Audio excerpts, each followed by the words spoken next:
It is summer. It seems appropriate. Yeah, it's the perfect that's time right. for it. They're releasing a. I mean, they very heavily hinted there's a skin pack coming with the Steam sale. It's kind of why I was in a camp mood because they say you gotta get the points for playing the game to get it because they're giving it for free for once. Unlike them.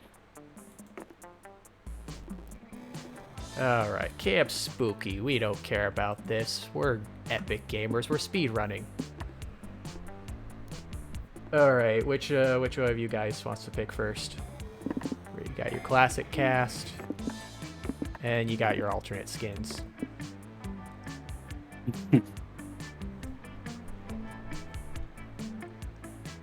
Pick the Thunder Lady. Alright. What do you want your name to be?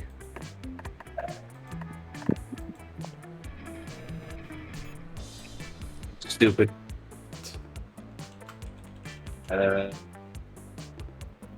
Fuck it, let's just go stupid. Can you handle Alright, Eclipsis. You got uranium lipstick, a multi-tool, a spork, canned brains, a sock puppet, shades on fire, a Colt ring, a recorder, or the Pokemon TCG. Stick.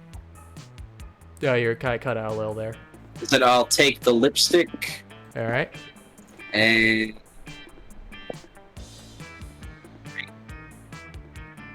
Ring? Okay. and let's go with the trading cards. How fun. Alright, Grenade, who you want to be? I'll be the, well, you know, we gotta appeal to the millennial humor here, so, I'll be the Dipper Hat Jellyfish. Alright, what do you want your name to be? Let's go with Zoomy.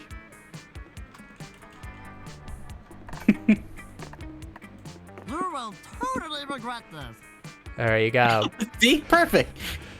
you got a multi-tool, a penguin mask, a coral comb, some griffin pasta, a flashback light, recorder, coloring Hawaiian shirt, too many crosswords, and a tardigrade plush.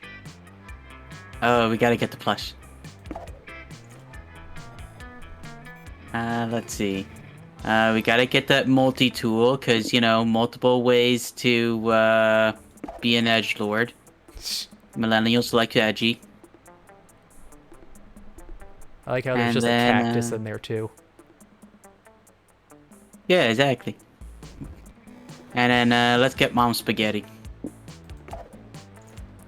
Nice. Alright, yeah, I'll think I'll go for the demon. It's been pretty hot out lately. Let's see. Since it was E3, or still E3, let's go with the Dorito Pope. Wait, what? Yeah, remember what E3 was it, like 2013 or something? Jeff Keighley was really pushing Doritos or Mountain Dew, so people just made him into the Dorito Pope. I actually don't know that one. This'll be I haven't nice. watched D3 in a few years. This is an ancient one. So. Yeah, here, let me Hold grab a quick picture. You're coming in like very choppy clips. Is it just me Yeah, or? that might be the fans. Here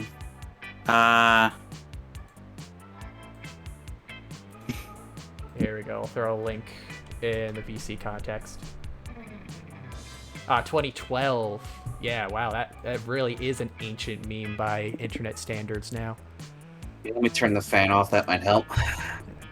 All right, let's see. We got canned brains, very strong insect repellent, pinata pool toy, dragon heat, crosswords, a bootleg Juan, a wood carving machete, hard tack, and a fake noble title. Well, we gotta have some good reading. We gotta get the heat going.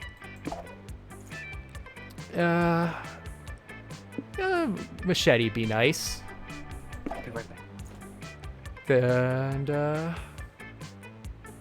I think we'll go with the pool toy. Let's go all nice hobbies for the summer. Ah, It's just stupid zoomy on the right hand of the screen. So all zoomies. So the Monster Prom hardened us on the highs and lows of love, but we're always beginners, and camp is no different. No one talked about it, but the idea of love loomed over our heads. So close to the last day of camp, there's gonna be a meteor shower. So if we invite someone, we gotta go to it. So if silent yet powerful pressure invaded us, it was like prom all over again. Just gotta make everything a difficult task, don't we? So we gotta pick from the 6 people in the back of the bus. Joy Johnson Jojima, the witch. Aravi Mishra, the slayer. Calculaster Hewlett Packard, the computer. Dahlia Aquino, the demon. Damien LeVay, the other demon. And Milo Belladonna, the reaper.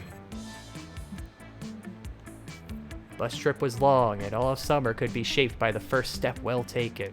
And so it was clear. It all came down to breaking the ice and causing a good impression with the right person. Alright, stupid. If you could listen to a genre of music forever, what would it be?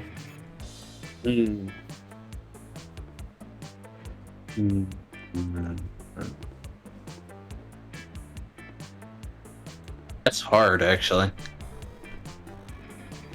Yeah, let's go Screamo and see where this path goes.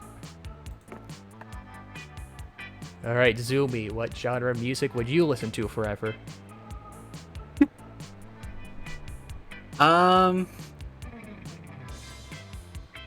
to think. What's the most Zoomer type of music right now? Lo-fi beats to study to. Oh yeah, that's right. Yeah, to go with lo-fi. Honestly, I forget that exists, but probably because I'm not a Zoomy. Man, I remember last year, like, Warcraft was jumping on that to push the Shadowlands. They uploaded their own versions of that stream image. See, what genre would I listen to forever? I've kind of been feeling nostalgic for RuneScape, so the closest would be 8-bit for that. We'll go with that. Oh, Joy again. Alright, who wants the witch? Hey, I love Screamo. God. I didn't know you were also a fan, stupid. Personally, I love screaming. It really helps take the edge off the "you're the only bastion of hope while the world constantly threatens to end" thing. Me and some friends are actually starting a Screamo band over the summer.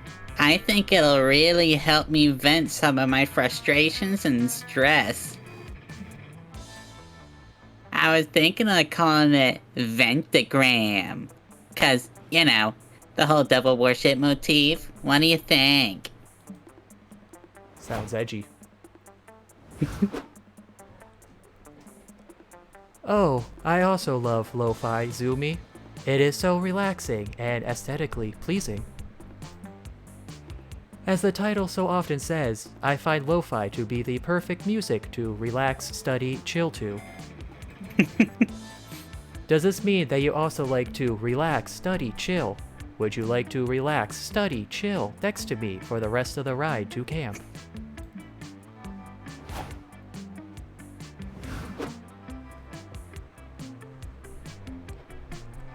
Whoa, I love 8-bit music. So 90s. Damn, I missed the 90s. The world was simpler, pixelation was still in fashion, my animation cycle was way less complex. She's got a point. You could blow up the side of a mountain getting 20 rupees from an old man without having to hear his whole friggin' life story. Although Tupac was still around. Don't forget Tupac.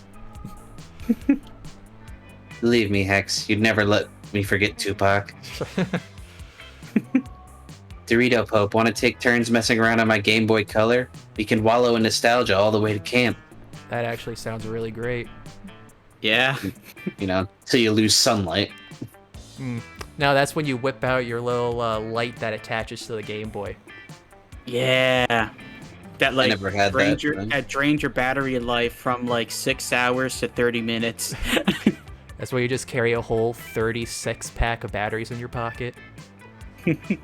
We only had 3 weeks left to woo our crushes and conquer their hearts. But as I already said, we were young and unafraid, and we were ready to start.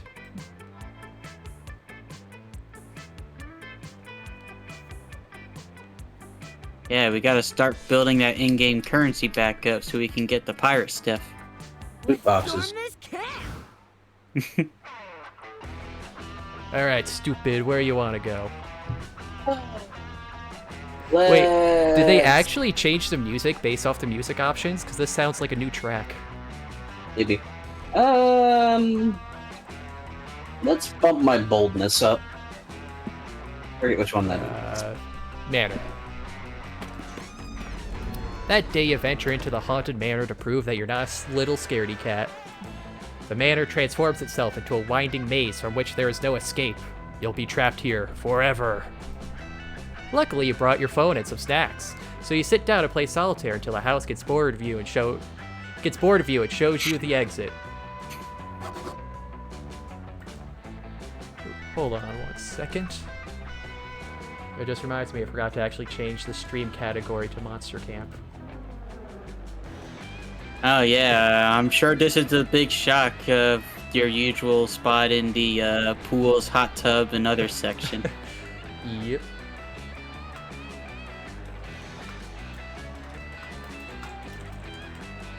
There we go. Good enough. Alright, turns out the best defense against the supernatural is total apathy and totally not preparing yourself beforehand. You gain 2 boldness. You faintly hear what sounds like haunted classical music and murmured whispering.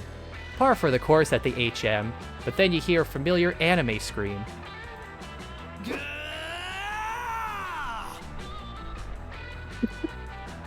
Hey, it's our classic friends, Damien, Scott, and Poppy. Who wants the voice? You're all idiots. We can't open our concert with a Forgotten Tomb song. They're not cool at all. That's why they've been forgotten. It looks like your friends are in a room surrounded by Victorian ghosts having a party. And your friends look pretty freaked. Are they scared of ghosts? So I think this is Joy as the costume. Yeah, because this skin pack base swaps all the characters to the classic characters. Poorly. What? No, not at all. You have literal classmates who are ghosts, stupid. Welcome to the witching hour. You may remember that... Wait, hold on. This is Joy? Yeah. Yes. Oh shit, hang on. So you gotta do Joy's voice doing Polly. Oh god. You may remember that Damien, Scott, and I all in a screamo band called Ventagram. It's pretty fun. Shrieking semi-coherently into a microphone is actually a good way for me to relieve stress. Oh, I got a voice for this one. Alright. The problem is, these Victorian ghosts hired us for their annual temporary return from purgatory party here in the Haunted Manor, and we can't decide what to open with. Hey, Marlon Brando. I was trying to do Mike Tyson. More lisp. Okay. This is gonna make or break our entire concert. The opening number is pretty much the only song anyone will be sober enough to listen to. You can't help but inquire about the logics of spirits from the 1800s hiring a screamo band for their concert. Wow, I don't think that they always liked screamo, but being condemned to an eternity of purgatorial torture tends to affect your aesthetic taste. What a noob. Yeah, have some fucking compassion, noob. Anyway, back to business. I agree with Demian. No forgotten tune cover. The best Screamo cover is obviously Dangerous Woman by Ariana Grande. Typical. Not just because you scream the lyrics to Ariana Grande songs doesn't make them Screamo. Fucking metal. Reed, let's do Your Makeup is Terrible by Alaska Thunderfuck. At least 6 of the words in that song are like my entire vocabulary. Enough of this. Neither of you. Oh, shit. I'm mixing two voices. Oh, this is gonna be rough. Neither of you know what you're talking about. I'm the lead singer, damn it. I get to decide what songs we do. Fuck this conversation. I'm setting the amp on fire. Devian, no. It's parental. You better solve this argument before these spirits get sick of your antics and start doing Victorian ghost shit, like throwing vases and huffing opium. What song should your friends open the concert with? These damn ghosts stealing all my opium.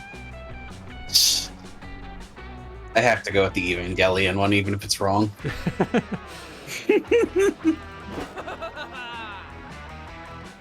Yes, that's an awesome idea. Nothing gets me hyped to curse my enemies like an anime opening, especially the opening of Evangelion. It's like you have cotton balls in your mouth. I mean, looking at him, I wouldn't be surprised. I never thought I'd say this, but I'm with Scott on this one. Evangelion fucks hard. But guys, A Cruel Angel Thesis isn't a Screamo song. Who cares? Just try fighting robots in Evangelion, Poppy. Try fighting robots! Enough of this. I don't care about the robots. We aren't covering an anime opening at a Screamo concert for Victorian ghosts. That's just ridiculous.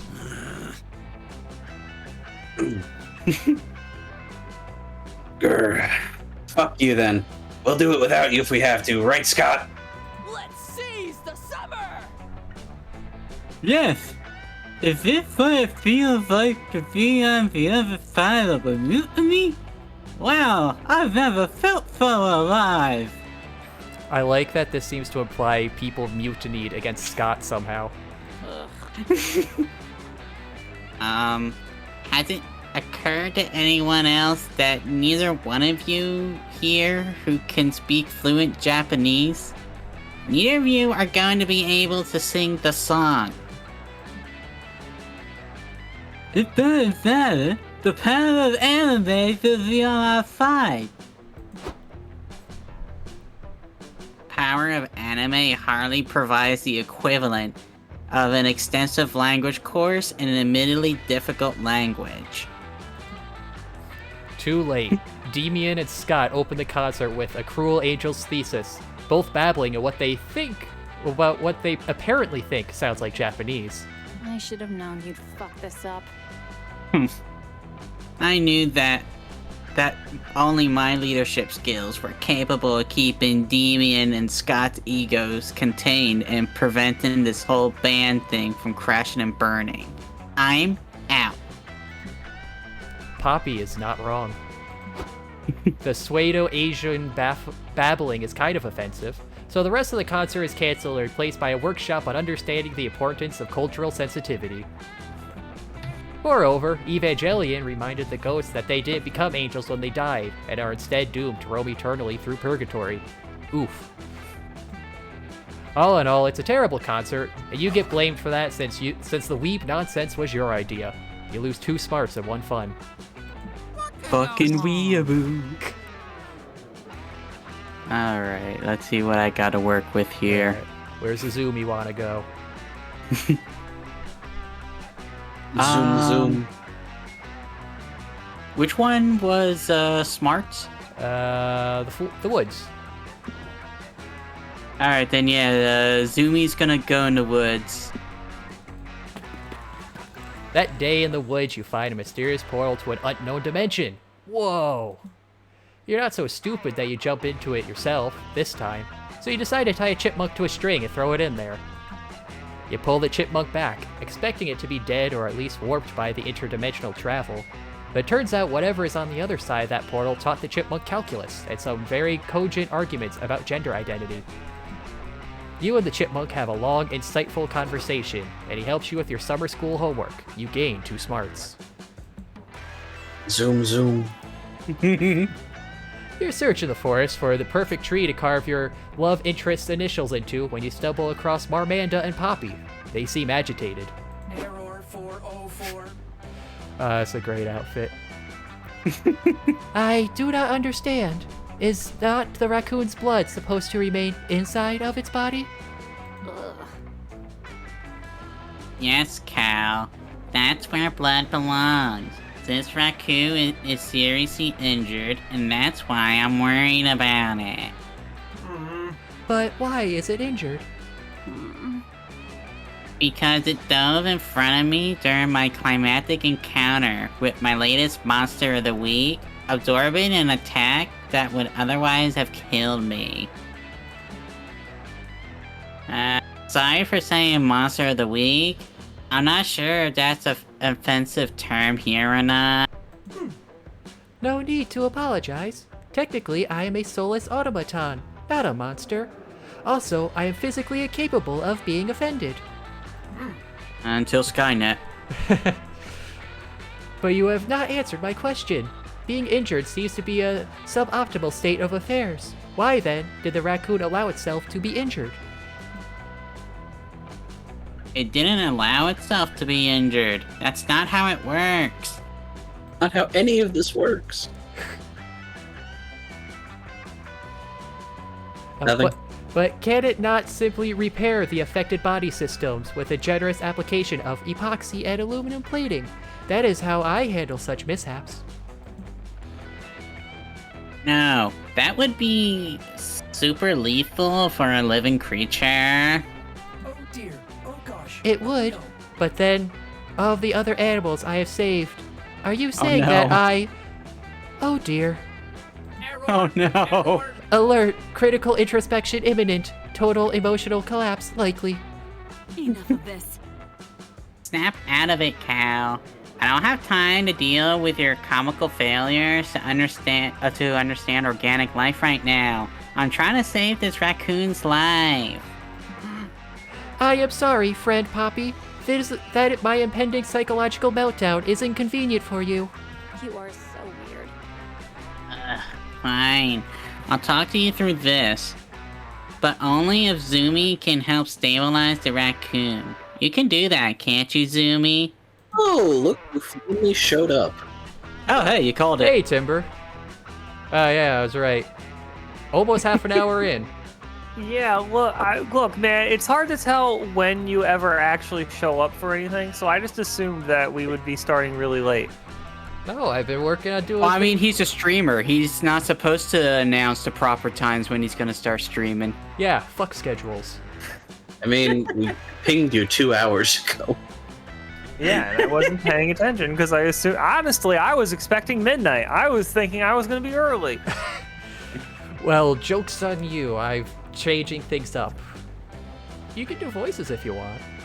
Or we could start Yeah. over since it's only the second round. No.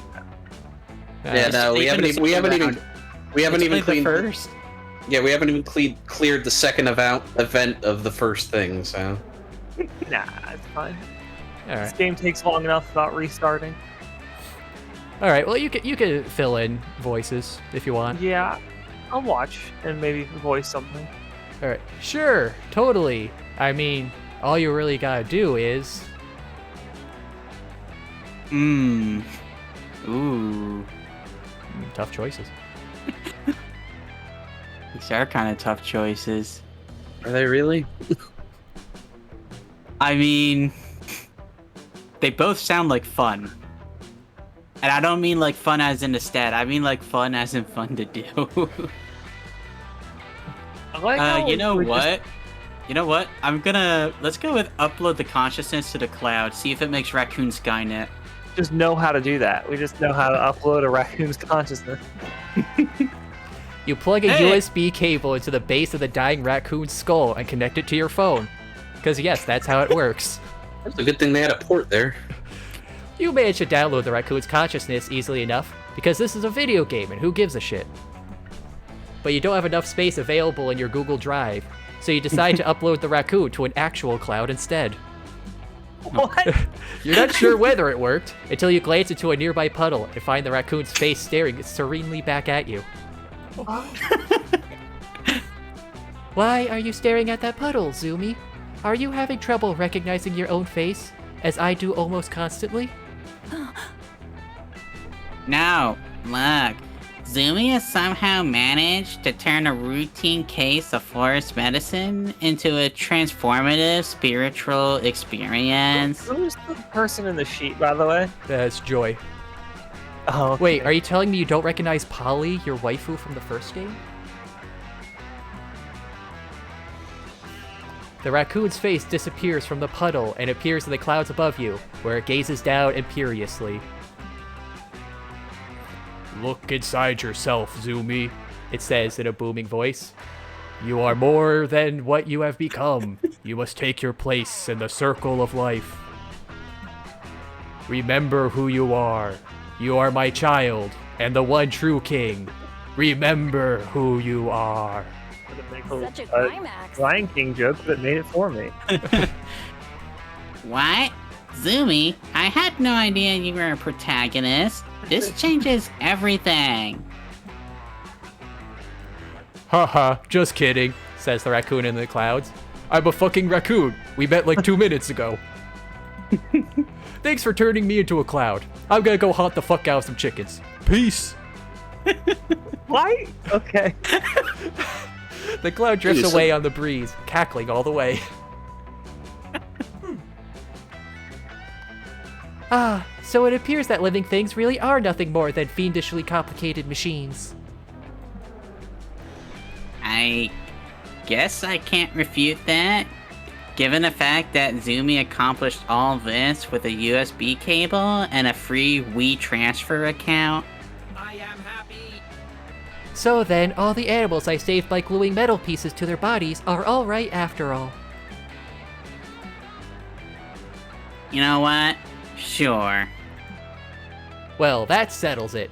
Cal's happy, Poppy's happy, and every time you commit a minor crime or root around in the garbage, you feel Raccoon God smiling on you. You gain 2 charm and Hell 1 yeah. smarts. Cal and Can we go Poppy. somewhere quiet for once? Oh, let's see. Why were they being called Cal and Poppy?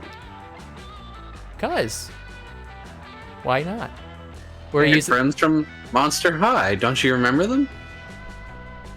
Yeah, I mean, Simber, it hasn't been that long. Let's see. Let's go to the Dome. Let's get some charm. Today at Camp Dome, the game is 7 minutes in Heaven Extreme. You volunteer yourself as tribute for your camp. You put on some lip balm, ready for some hot kissing, but it seems you got the rules wrong. In 7 minutes in Heaven Extreme, they straight up murder you, and you need to stay in literal heaven for 7 minutes. They stab you repeatedly. You're sure you're going to hell, but no, heaven is beautiful. It's all you ever wanted. You want to stay, but they bring you back to life. Yeah, I feel like the challenge isn't staying in heaven, but getting back. You are cheered by your teammates, but you will never be the same after being taken from heaven. You do look more heavenly, though, and that translates into 2 charm. Devil. You're the devil. Look at those stats. Oh my god. Nice. That's perfectly. Later, you stop by the Dome to look for a can of Pringles you left there, but you accidentally get drafted into the Dome Battle Royale that happens every Tuesday. Fun fact, I was watching this on History Channel earlier. Did you know the mascot for Pringles is named Julius Pringles? Weird. Yep. The rules are simple. Join a team of 3, lock the door to the Dome, fight to the death. 400 warriors have entered the Camp Dome today. Only 3 will leave. Hopefully, you'll be one of those 3. And hopefully, you will find your Pringles. Nice. Rah! Ha ha! Yes, murder, baby! Eat my ass! Luckily for you, you managed to get Demian and Veronica as your teammates. They're killing it, literally. Those two really seem to thrive in extreme violence. I like how Damien's just Damien. What are you talking about? That's clearly Demian, man. Stay down. Gods, fuck yes. I haven't killed two guys with the same crossbow bolt in a while. The trick is to just line it up just right and aim for the eye socket. So sick. And I like this outfit because it's combining the two best waifus into one character. Yes, it is also Zoe. Okay.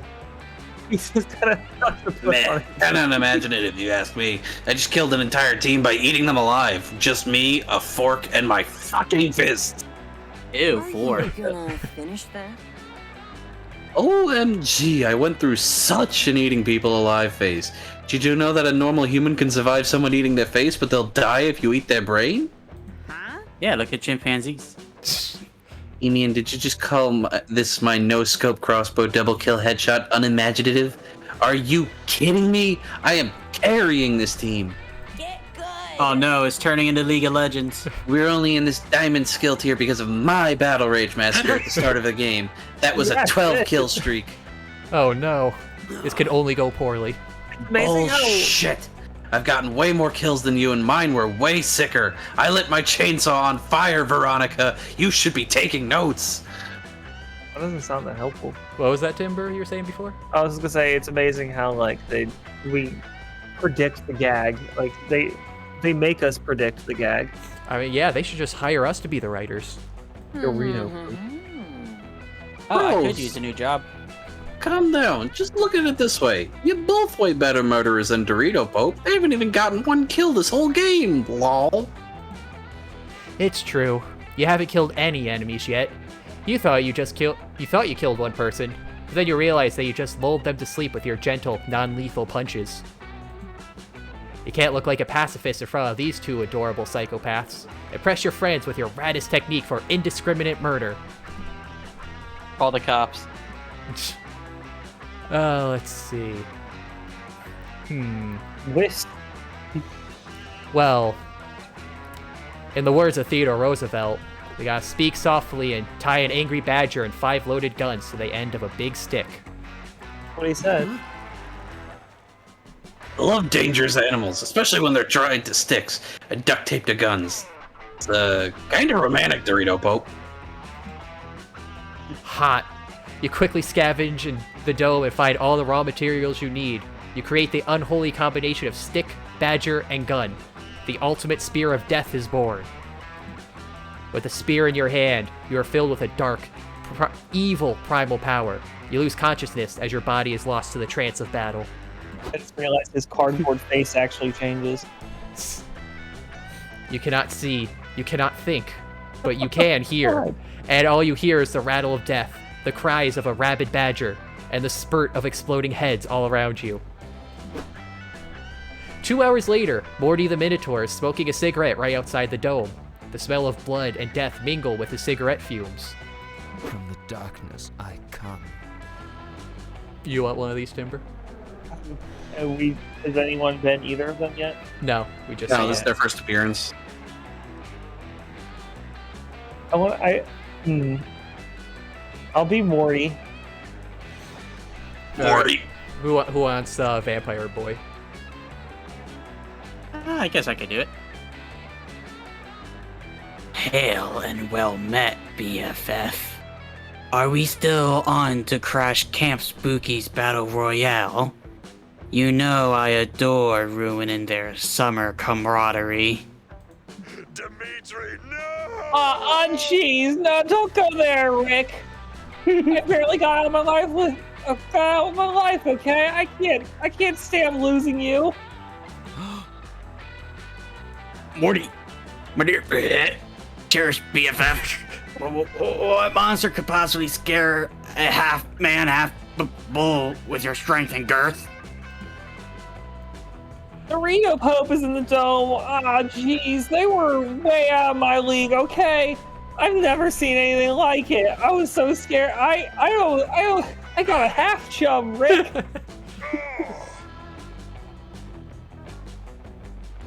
I'm still back on. I was so scared I got a hat. They had this awesome weapon. It was like a stick, but that was way more dangerous than a normal stick. I don't know how else to describe it, Rick. I've been vanquished. It's like that. I'm not hearing music. What? We might have some lag from Kaz's end. Oh. Did you crash? There it is. That's horrible, Morty. The Dorito Pup is truly a terrifying warrior. Come, BFF. Let's leave this foul place and take a hot bath together. What's the idea of my saying that? While Morty and Dimitri are bathing, you have an awesome time murdering everyone. You win the Battle Royale. Your friends love you. And it turns out the Badger is a licensed accountant. The Badger does your taxes for you, and you gain 2 fun and 1 smarts. An oddly short one. Everyone choose a food. I'll be the Doritos. judge.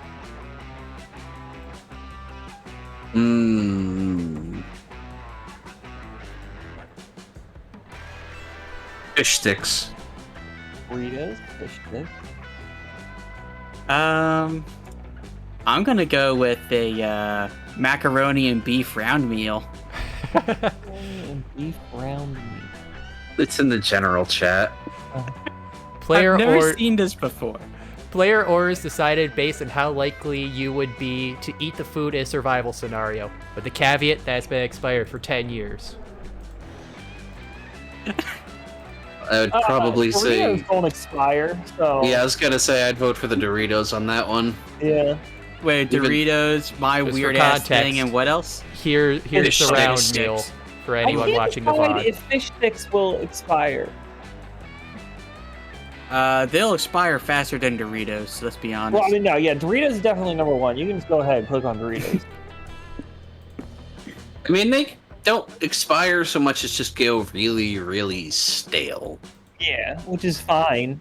Yeah, you can still eat that. It's edible at least. Fish sticks. I mean, are we assuming that they're packaged the way, stored the way they would normally be for 10 years, i.e., in a freezer? Yeah, I would roll with that, I don't assume know. proper packaging. Because I mean, if they're in a freezer, they're going to be terrible, but not yeah, deadly. freezer Yeah. burn. I mean, I'd rather eat that than unrefrigerated beef wrapped in 10-year-old plastic for mac 10 and years. beef. Well, hang on. If the beef thing is unrefrigerated for 10 years, and how come the fish sticks are getting the luxury of the Fish sticks are put in freezer? freezer. You're gonna put the mac Well, and I'm just beef- going by the image. It does not appear to be in a fridge. So I have to assume it is not something that is refrigerated. No, thing is, it is in a fridge. It's in one of those cabinets in a supermarket that you pull the door and then you take it off the shelf. Just you know what? You're right. I do Picture see without those. the door. Alright, so those are both being up for grabs. I'd still go fish sticks over that because I don't think frozen macaroni holds up as well. Yeah, I'm just concerned over the beef and cheese combo for 10 years. Honestly, I just don't care in that situation. Yeah. I'd rather just fucking starve. It would probably be better for you to starve, but yeah, like fish sticks than beef mac. Yeah. Alright, week 1 evening. Can we go somewhere quiet? for once? Let's see. Let's get my smarts. Let's get more 6s going. You That day, lost a stick. yeah, well now I'm gonna get one back. That day you go searching the woods for edible wildflowers to make a delicious wildflower soup. You heard that some well-known flowers like lilies and tulips are actually poisonous. You decide to find out which flowers are bad by eating them all. A few Sounds hours wild. few hours later, you vomited up all the contents of your stomach and have a comprehensive list of which flowers not to put in the soup next time. Nice! You gain 2 smarts. Wildflower soup forever. You slip away with Veronica to help her train up her dexterity by repeatedly shooting at her with a potato gun. inefficient. Zowie keeps eating the potato bullets, so nobody's learning anything. But you're still having a good time when... Hey, why is there a lump in the grass over there? And why is it giggling? Hex is here. Bill, what's the big idea? I'm the only giggling green lump around these parts. A wild Arabi appeared. No, Zowie. Don't you see? This must be a wandering monster about to start a random encounter. Quick, let's get the jump on it with knives. Veronica's just finished rummaging through her inventory for a knife that does double damage against green when the lump unfurls to reveal itself. Arabi, it's me, Hex. Oh, it's the chameleon guy. About on par with Demian. That's where he got his inspiration Who from. the fuck it is? I'm trying to think of something funny to do. Okay. Take your time. We don't rush art here. Stop! Don't stab! Don't you recognize me, Veronica? Nah. Zowie? Wait. This sudden green lump can't be Zowie. Zowie's right here, attached to my soul like always. You're sure about that? Maybe that's not Zowie, but a figure in disguise. It's been known to happen. Yes, Coach taught us plenty about that. I know that. I'm a wildlife expert. There's only one solution here, and it's to stab both of you. Nice. Yeah, that's a great idea. I don't give a shit about being stabbed. Hey, I fooled you. It was me all along. Unbelievable. Counselor Flodge, you've tricked me again with your mastery of stealth. I'm actually glad to see you, though. I've been looking everywhere. Camouflage. You didn't find me. No matter how much you level up your search skill, old Counselor Flodge will always be one step ahead. No other counselor is less accessible again. That's exactly why I wanted to talk to you. I need some disguise advice. You see, I'm planning to video chat with my grandma later, and... This guys is Veronica. You want to Oh, that's you. You want to disguise yourself as her so she'll be impressed by your mastery of the art of disguise? You've come to the right place. No, I have a problem. See, Grandma doesn't know I've got a curse, and I like to keep her not knowing. Yeah, I mean, we're great pals and everything, but we both agreed we're not ready to take the next step and meet each other's families. What a polite curse. But it's not like I can just stuff Zoe back into the cursed necklace from whence they came. I need a way to hide them in plain sight. Just put an octopus on her head. It's perfect. Before Counselor Flodge could jump in with some dumb bullshit about changing Zowie's skin color to match the environment, you jump in with an excellent suggestion of your own. Let's see. I mean, yeah, we would just go through a new hairstyle, something, like an octopus. Are you sure that'll work? Zowie doesn't look like hair. Here for it.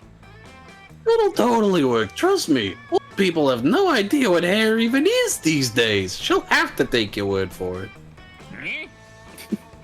Not to be confused with Hair the musical. A hip boomer and master of disguise have difficulty distinguishing the dreadhawk from the waterfall braid. And don't even get me started on Fortnite meme lines. We like Fortnite. We like Fortnite. I really hope that's not a real hairstyle. Probably. Alright, I guess it's worth a shot. I'll get the video call set up. Zowie, think hairy thoughts. You look around while Veronica is setting up her laptop, and Counselor Flodge seems to have vanished.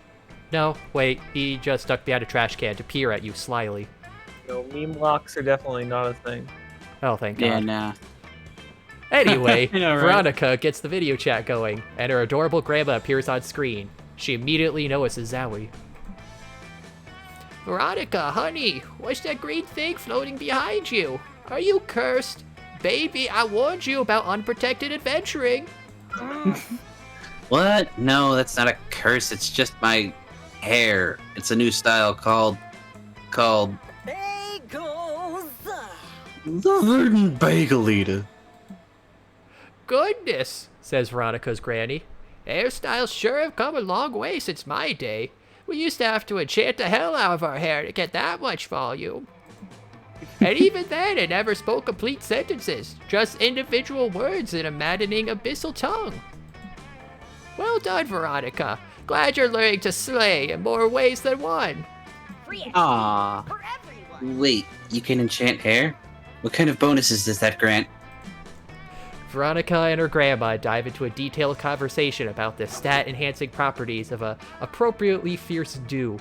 Afterwards, she even teaches you a hairstyle that gives you 2 boldness and 1 fun. Nice. Golden afro. Let's pump my fun up. Alright, up the jams. fun is the lake. Bump up the volume. That day, you bring a magazine to read by the lake. The cover story is how to gain fun while camping with your 6 hottest, most charismatic friends. Step 1, go to the lake. Step 2, wait. Wait, that's it? Then why hasn't it worked for you yet? Oh, wait, you just got 2 fun. Thanks, Cosmopolitan. You just have to wait. You slip away from the zany camp shenanigans for a moment and find Poppy and Miranda sitting on a blanket with a picnic basket. How wholesome. I actually just understood the name Poppy. Hello, friend stupid. Fred, Poppy, and I are having an ordinary lakeside picnic without any wacky or ironic twists. Hey, you.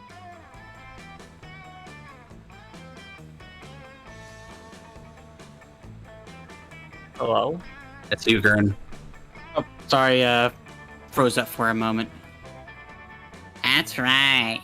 I'm so worn out from fighting monsters and looking stunning all the time. It's nice to have a completely normal time with some non-threatening friends for a change. Wait, holy shit. Is this actually a regular, pleasant picnic? You were ready for this to be some kind of oblique lead-in to some hilariously violent comedy scenario. Instead, Miranda is helping Poppy get napkins and silverware out of an adorable wicker basket. What the fuck is going on? Please, feel free to join us, stupid. There is plenty of potato... There is plenty of potato salad and fruit juice for everyone, especially considering the fact that I cannot eat or drink. You accept their invitation and sit down because, well, you still want to boink at least one of them, but something just feels wrong about this whole situation.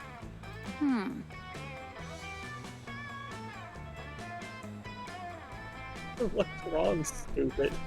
What's wrong, stupid? You seem uncomfortable. Everything okay? This name is really getting mileage. Admin permissions to hug? Indeed, I am detecting elevated levels of cortisol in your bloodstream, indicating an increased level of stress. You can share your problems with us. This is a judgment-free zone. No, you've got to get it together. If Poppy and Miranda realize you're too much of a depraved horn dog to have a picnic like a civilized monster, you're fucked. Maybe she's just hungry, Cal. People can behave in all sorts of weird ways when they're hungry, so grab a Snickers. Engage in camp module. Excellent point, Fred Poppy. I would still have much to learn about organic irrationality. Would you like some fresh fruit, stupid? Or some deviled eggs? That's it! Choices! Surely there's some kind of wacky choice you can make here to resolve the situation in your favor. That's how life works! Think. What's the best way to prove to your friends that you are a totally regular individual who's great at chilling out and enjoying picnics? Oh boy.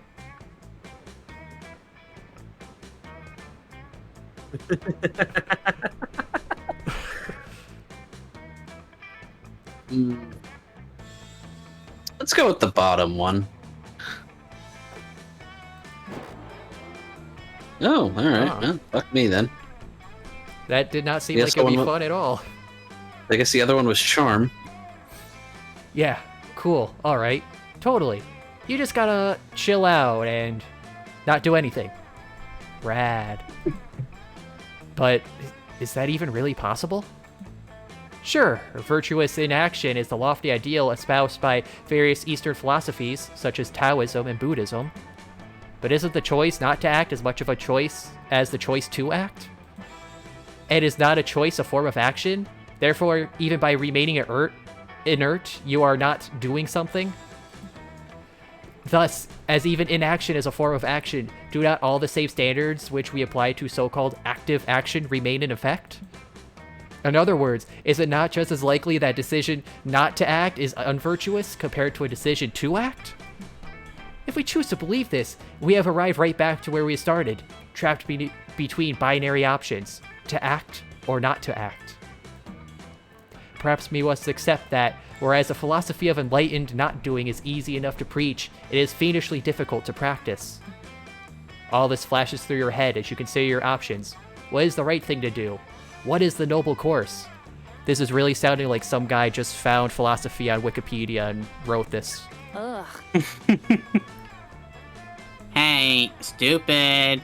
Wanna explain why you spent the last 2 minutes silently humping the potato salad?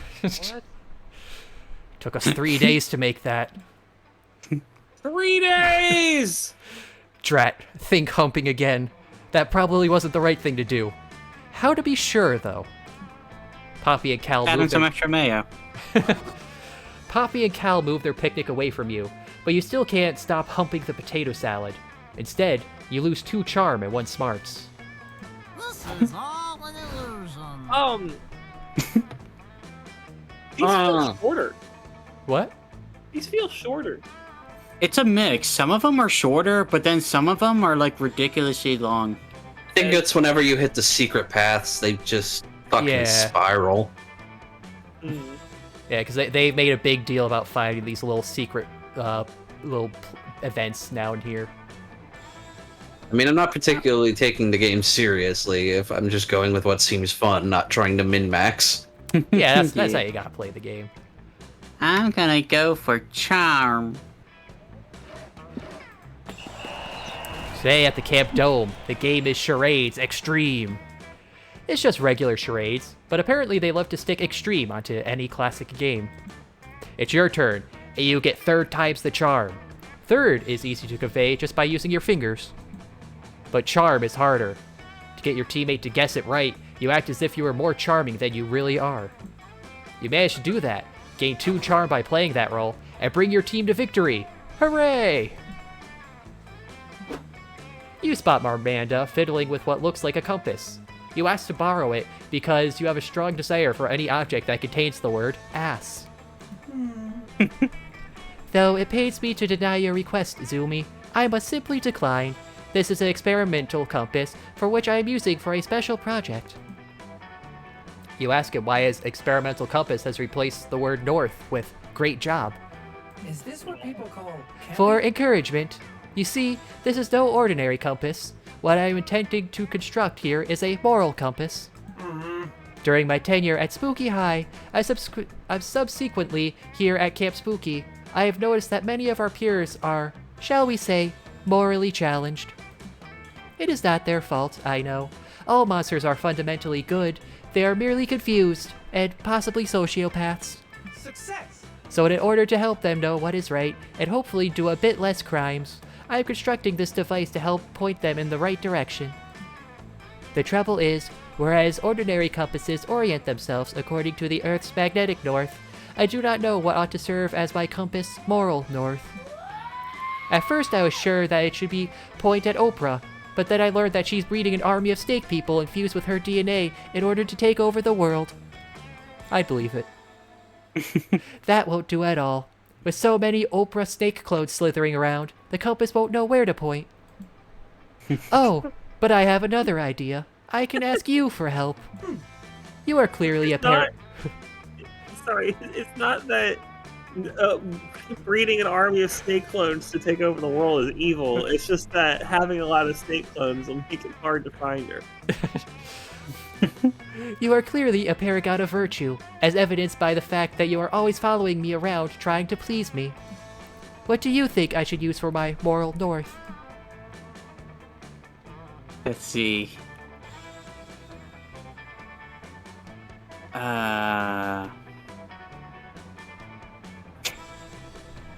I don't know who Immanuel Kant is.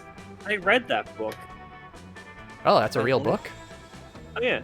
Huh. I had to read it for a philosophy class. Oh, there's why.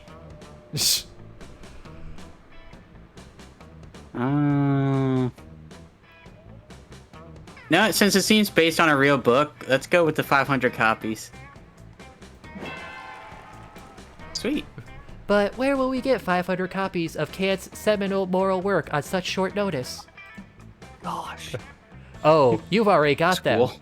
The last page of the Critique of Pure Reason reads, by the way, the greatest categorical imperative of all of us is to go out and buy 499 more copies of the Critique of Pure Reason. Success achieved. Thank goodness you decided to express your morality through consumerism, Zumi. How very modern. Come, let us bury your books. Consume product. You head out into the woods and share with a couple of shovels and get to digging. It's nice to share some manual labor time with your metal pal. You get all sweaty from the hard work. Cal doesn't, though, so he asks you to smear some of your sweat on him so he can feel included. So romantic. At last, you finish burying all 500 copies. Only then do you remember books aren't magnetic. Dang. But suddenly... Look, Zumi, my compass is going haywire. And the ground... Is it shaking? It is indeed. From the pit full of books, a glowing blue hand emerges. I am happy. Oh my, it appears the books we have planted just sprouted into a morally ideal person. It's just as Kant wrote in chapter 7. The morally ideal person rises from the dirt. Their eyes glow with golden light. They have big titties and a huge wiener. Oh man, as all moral people do. I was thinking it was Polly, but now I... Hello, morally ideal person. What is your name? The only name that is categorically correct to have, says the apparition. Douglas. Hello, fellow organic life. Hello, forms. Douglas. Would you like to be the moral north for the compass I am making? Well, says Douglas, I was going to travel the earth, righting wrongs with my supernatural power of moral reasoning. But it is categorically imperative to do nice things for people when they ask you to. Very well. I shall stand here for eternity in order to power your dodgy compass. Wow, you truly are a paragon of virtue. Thank you, Douglas. I will come and visit you all the time. By the way, can I call you Doug? That would be like calling Immanuel Kant Manny K, says Douglas. I bid you farewell. Indeed, I am already learning so much about moral reasoning. Farewell, Douglas. I shall visit you every day. Cal stays true to his word, and the lessons he learns from Douglas make him an even sweeter boy than he already was. As for you, you content yourself with 2 charm and 1 smarts.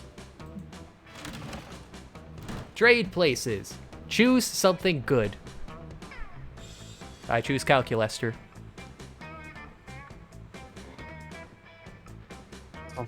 Choose something good. Morally good? Like good tasting? It just says good. Grilled cheese. Okay. Something good. Douglas. Well, you know what? Since I'm playing a fucking Zoomy and I gotta use that Zoomer humor, man, suicide's pretty good, huh? You found a treasure map. There's a marked spot, and apparently there's a treasure chest buried there with plenty of the good thing. Player orders decide based on how likely you go on an adventure to get that treasure for you. Just full of suicide. I mean, I guess the most likely is Calculester. I'm not gonna go a whole ass adventure for a grilled cheese sandwich. It's a treasure chest filled with grilled cheese sandwiches. That's fair, but Calculester, a fictional character in real life. Yeah, but do you need more than one? Well, I think I would just assume it's, Calculester is just occupying most. Thing is, why would I spend money on like a shovel and all the other things to go on an adventure for grilled cheese when I can just buy the stuff and make a grilled cheese at home? Of course, then again, I know how to cook. I know not everybody knows how to do that, so... Yes, but it's always better when somebody else makes it for you. It's true. It's about the journey, not To the an extent. destination, man. Let me put it this way. Would you really feel good if you had 2 calculusters because you know you can't divide your attention equally between them both? I mean, it could just be one calculaster. He's just... Well, it says plenty, which implies more than one. True. One is plenty. Plenty of suicides, yeah. Hell yeah. All right, now hold on, because it's not necessarily applying to your own suicide. It's plenty of suicides. You open the Well, box. at that point, that's just the press a button and somebody dies elsewhere in the world. It's a bunch of clones of you that once you open the chest, they immediately die. Well, yeah. I don't know. It's like I'd be interested in that just to see what would come out of the chest. Because it's like, you know, How do you package a concept? exactly. The answer is simple. It's when you open the Alright, chest, if it just shoots I found you. a treasure map, and the treasure map said, "Here there be plenty of suicides." I think that would be the most convincing of the 3 to make me go on this the adventure, just so I can find out what the fuck is in this treasure chest. Well, it's also... I think you're doing maps wrong if you're seeing, oh, yeah, this says I'll die. Let's go there. Here's the thing, too. It doesn't say I'll die. It says there are plenty of suicides. What Yeah, does well, that here's mean? the implication would mean, if you say there be suicide, that kind of entails it's a certain death if you go there. Not suicide. Suicides, plural. Yeah, but Yeah, no here's treasure the map thing. is going to put plural there. Here's the main thing, though, right? Not only could this be an adventure, but it could also be a race, because you gotta try and beat Logan Paul of getting to that chest. You gotta make the video before he does. Yeah. All right, well, my vote's on suicide. Yeah, I'm sure it is a fucking treat. Up a half hour late. Make terrible votes. See, that's what got the vote, is the Logan Paul reference. No, it was the plenty of part. I just want to find out what is in this treasure chest. All right, so Oh, yeah, speaking between of Logan Paul, did you see that bullshit with Floyd Moneyweather? yeah, I've been hearing about the fight. Apparently, they didn't really fight much at all. Yeah, it was it's just almost it was like just a Floyd hug Mayweather. match. It's like Floyd Mayweather's made a career out of just embracing a guy and hitting him, and then not actually winning the fight, or at least not knocking the other guy out. The true winner was their bank accounts. Hard work, Wait, who hard won? money. You know, if you win by decision, you still technically win the purse. You don't have to knock him out. I know, but it's Yeah, when you it's a don't big have- money fight. There's an expectation somebody's getting knocked out. Yeah, you don't have to, but it's cooler if you do so. There should be a bonus, or a coolness bonus. But anyway, Well, I mean, yeah, you Uh-huh. immediately win if you knock the other guy out. Yeah, I you meant don't have like to a go to the money judges. bonus.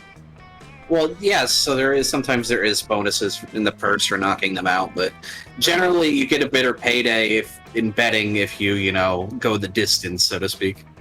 Yeah. All right. Well, anyway, calculaster. You know, if there's plenty of it does say there's plural, so I'm going with the grilled cheese. I don't want a lot of calculasters. All right. The electricity bill. Just gotta make him self-sufficient. What does fire taste like? All right, Zoomy, where you want to sit? I'll sit with Marmanda and Demian. Gold star stickers catch the fire's gleam. It's not often that someone does a fireside presentation, so you head over to investigate this beautiful chart. Friend Demian, I appreciate the attempts at accuracy and clarity on our Circle of Life chart, but isn't drawing predator-prey lines in actual blood sort of overkill?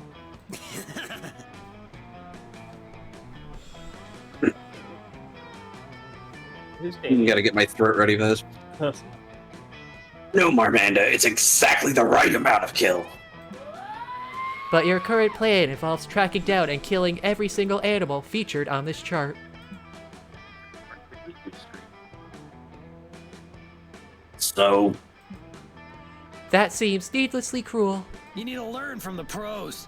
But don't you see, Marmanda? Nature herself is needlessly cruel. Think about praying mantises. The female bites the head off the male when they're done mating. That's not very nice at all. My point exactly. But should we not, as a more evolved species, and machine created by aforementioned more evolved species, respectively, attempt to be better than that?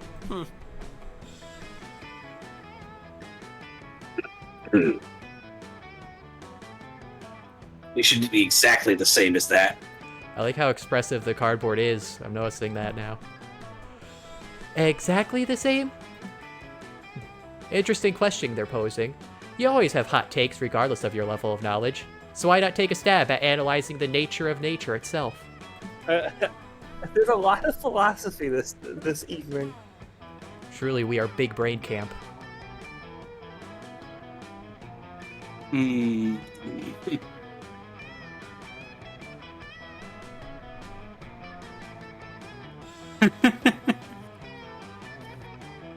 Wait.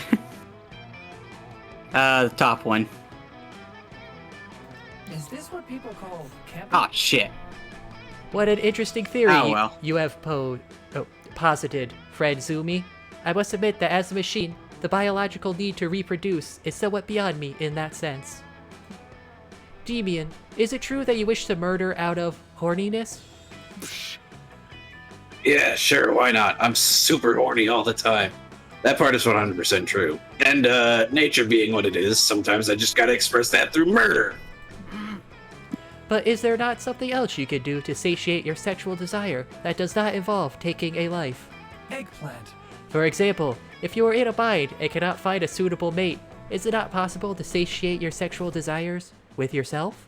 I've got a sixth sense for that. Same problem, different solutions, different vibes.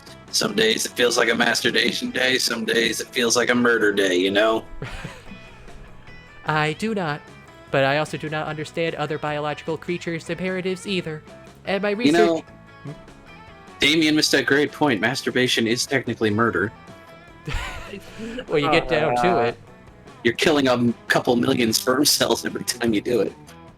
It's half a life. Well, all those... Okay, so it's like 500,000 full lives then.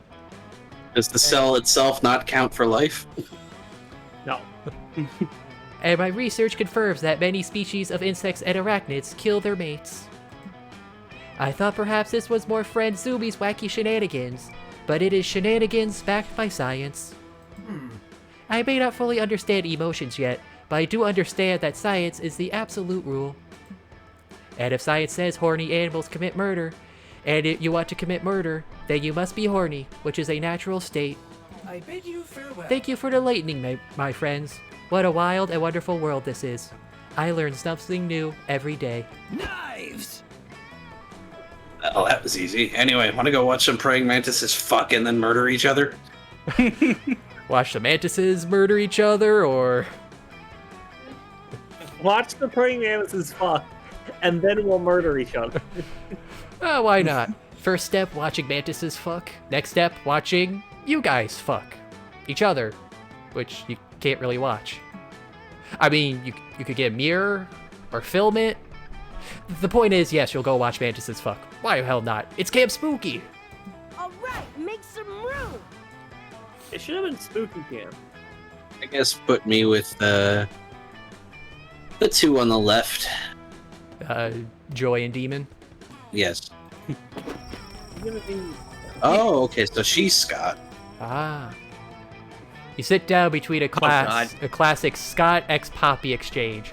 Scott is being very intense and excited, and Poppy looks like she'd walk over a bed of hot coals if it would shut her up. The coven is here to save the day. Come on, Poppy. It's a great addition to the coven. I've already memorized all the moves, your favorite catchphrases.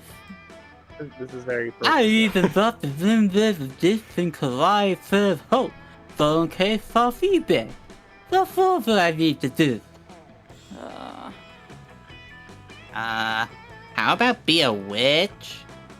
Or having even the slightest bit of foresight and subtlety to your plans? I can be thorough. Look at me. I'm being thorough right now. Lots of I inconspicuously nudged you towards inviting me into the cover. Oh, man. Now please let me into the cover. I love this so badly. Enough of this. We don't need a fourth member. 3 is the number of the triple goddess, which is not a force that can be broken. Also, we only have 3 main character slots available. If we open a 4th, the network will be forced to establish a union. No, not a union. Well, I'm sure there's something I can do. Maybe I could be the body double for the really intense fight scenes. I mean, the vacancy turns already. Bold move to put a ball gag in that mask. Where is her head in that mask? No. I'm guessing the tongue. It would have to be. Yeah, the Actually, mouth, no, like I most guess of those mascot outfits. Yeah, I guess the mouth could just be like drawn on. I mean, she's pretty tall. It could just be a standard mascot suit. Oh, come on. Look, I already have a poppy wig that I can wear. Ha, I get it. Mascot. Ha ha ha. I wonder if it's actually Is related that to their decision. real hair? I mean, I would put it past them. Have no fear. Dahlia is here. Hell yeah! I've been collecting it slowly while you slept so I could be prepared for this exact situation. This will show you just how committed I am to the cover. Poppy looks halfway between exasperated and disturbed. But God, Scott's just so cute when she's irresponsibly passionate about something. You know she's not gonna drop this until she gets a satisfactory answer. But which of them do you want your answer to appeal to the most?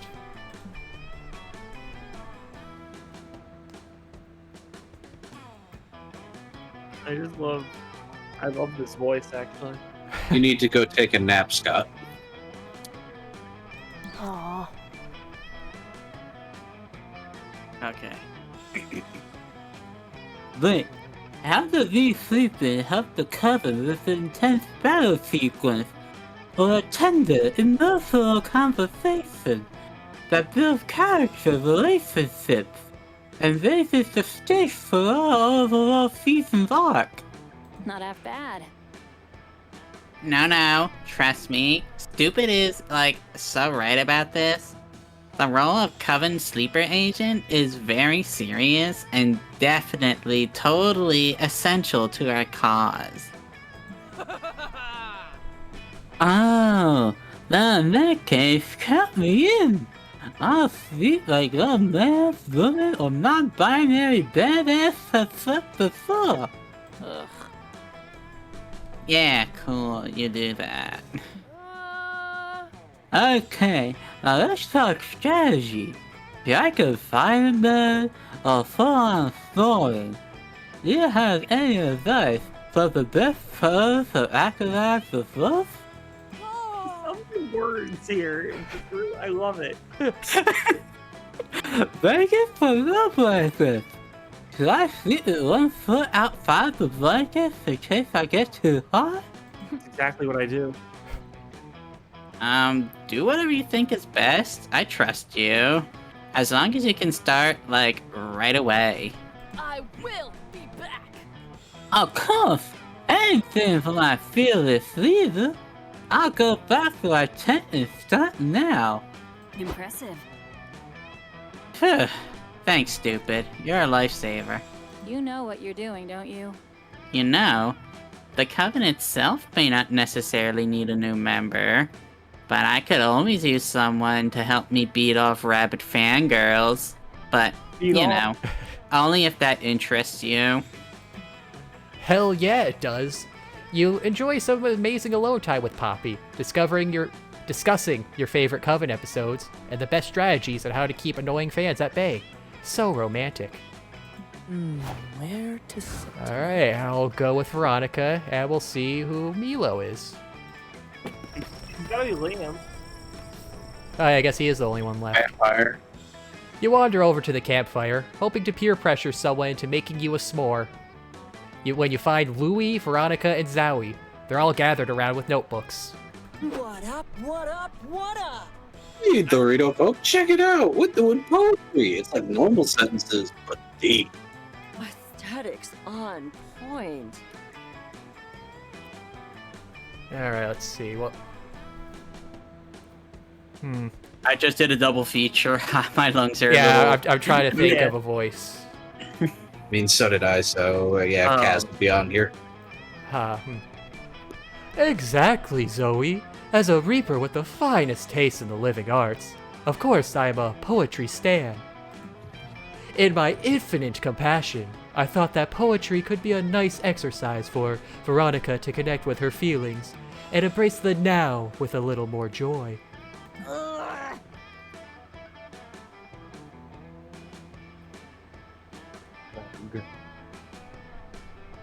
That's not me. As opposed to her usual blind rage. Come on, Ravi. Come on, Veronica. Poetry's pretty tight. I mean, usually I express myself through the flavor of Pringles I'm eating, but Louis showed me I can express those feelings with words. This is an That's opportunity wonderful, to Zowie. grow. You see, Veronica, dear, there's poems for everyone. Like, epics are poems too. An epic sounds right up your alley, doesn't it? Don't really get it. I mean, my grandmother used to read me the Mahabharata when I was a kid. That one was cool, and it might count as an epic, I guess. And I'm trying to put my feelings into this poem, but the only feeling I have is a deep desire to win. You have a desire to win? What do you want to win? The battle against your own vulnerability? Get good. No, you doof. I want to win the poetry, obviously. Veronica, this is not a competition. Poetry is the opposite of competitive. You're insulting Sylvia Plath by implying otherwise. Huh?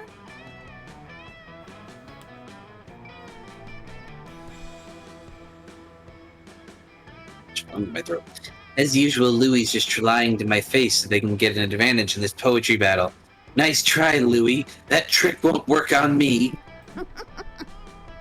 Besides, I've told you this over and over. Everything is a competition.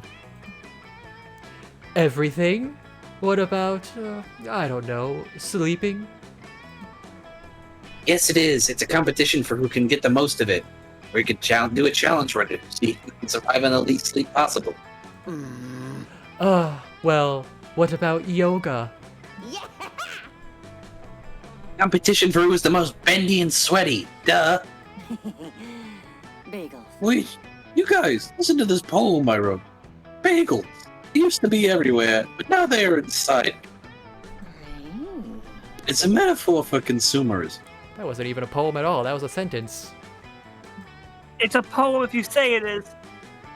Yeah, that does seem to be how it is now. Louis is getting frustrated with Veronica's lack of vulnerability, and Veronica is about to physically fight Louis. Intervene before someone's feelings get hurt. Yeah, this one sounds like Veronica. Oh, a critical hit. Whoa, did you just say blunt weapons? I specialize in blunt weaponry. Haha, weed. Ma? No, Dorito Pope. Slam poetry is a form of poetry reading that rewards the most ham-fisted performance possible. It's too late. Veronica is no longer listening. She's rolled up her poems like a newspaper, and she's using them to beat the shit out of a pair of nearby goblins. Those goblins were clearly just taking a union-approved smoke break from their normal gig of being dungeon monsters, but Veronica doesn't listen when they insist they're off duty. Even though the goblins are screaming in pain, they do seem to like Veronica's poetry. If we're gonna die, at least we're beaten by the death by such beautiful words. You guys seen any loot around here? Yeah, check out the loot I got from these dead goblins. 2 whole packs of cigarettes. Nice. Do you even smoke? Fuck no, but I can craft, I guess, a cigarette helmet? Is that a thing? When life gives you lemons. Well, I'm scandalized by this violence, but do you feel a bit better now, Veronica? Yeah, it felt kind of good to let it all out like that. Maybe poetry really is a good outlet for anger and other bad feelings and stuff. Oh. I finally understand poetry. It truly is a beautiful art. I'm so happy we're finally on the same stanza. Yes, a beautiful art, just like taekwondo or jujitsu or cutting someone's head off with a longsword. I wanted poetry! You know what, Louis? I think I'll definitely be writing more poetry in the future, especially if I run into any more low-level creatures. He had a voice line for that. Aw, that's adorable. I'm so happy I could help. And also, I was right from the beginning, and I knew it. A riddle, Pope. You know that teaching Veronica to beat people with poems just to gain her affection is super irresponsible, right? Yeah. Sick. Being irresponsible is what I'm all about. Fist bump. Heck yeah, everybody's happy. Except those goblins who are near death. But you didn't come here to fuck a goblin. Unless there's some... Yeah. Unless there's some sort of super secret ending for that. In which case, you're game. Exactly. Yet. That weekend, you feel like getting wasted, so you go visit none other than Juan. Hola! You know, when I started making magical drinks, I never thought people would actually come to drink them. But hey, who am I to judge? Anyway, take a look at this one. Quite appealing, right? Don't know if I drink that, but the real question is, will you? I also have the mystery box, because, I mean, you probably shouldn't have poison. I won't judge. Hell yeah. Hell yeah. Taking the poison? Dad, I'm telling you now. Hell yeah. Totally Hell yeah. Dad. I have ADD. Stands for poison. Yeah, no, totally. I was testing your common sense. And you failed. Zoomies don't have that.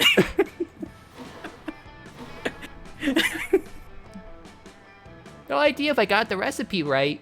Want to try some paint? Otherwise, you could have a box. The box, the box.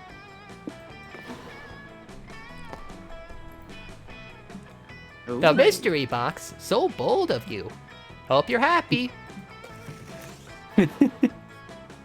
I get it. Oh, that'd be so cute. Quite appealing, right? Don't know if I drink it, but the real question is, would you? Or a mystery box? Because, hey, it might be better than a brain. It's a margarita. That was a margarita. Have we done that one though? I actually don't know. I don't think so. I'll take it. We'll have some brains. Yeah, Excuse me, What? Excuse me, I have a shot of poison. I was testing your common sense, and here's a cup full of it. Dolphins do it to get high. Zoomy, you know that phrase isn't literal, right? Alright, sangria. Ah, the delicious sangria, a Mediterranean concoction with a lot of heart. Oh yeah, there actually is just a straight up heart in there. Yeah, because sanguis means blood in Latin. Ah. If my calculations are correct, it should imbue you with the joie de vivre and the charm of the Mediterranean people. More charming at all than you lose charm. So, you want to drink a margarita, huh? To think by drinking a brain, you'll absorb its smarts is a bit simplistic. But hey, it's what actually happens. Occam's razor at its finest. That was strong. Oh yeah, time to be with my basic bitch, big titty anime waifu. What? That's straight up poison. Don't drink it. I said don't drink it. Please put it down. And you drank it. That'll surely take a toll on your stats, genius. Tasty flump. -3. And this is the part where I leave before you puke all over me. Shao. Chow is not. I guess he's just Latino. We don't really. Everyone choose something good again. Not poison. I mean, is that your actual choice? Yes. Not poison. I'm gonna choose Mountain Dew. Something good. Christ on a stick.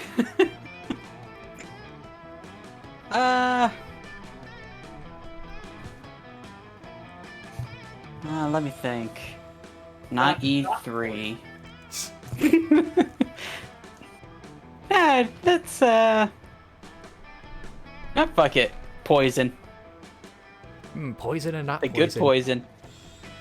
Player or is a science based on how badass a superpower based on said good thing would be. I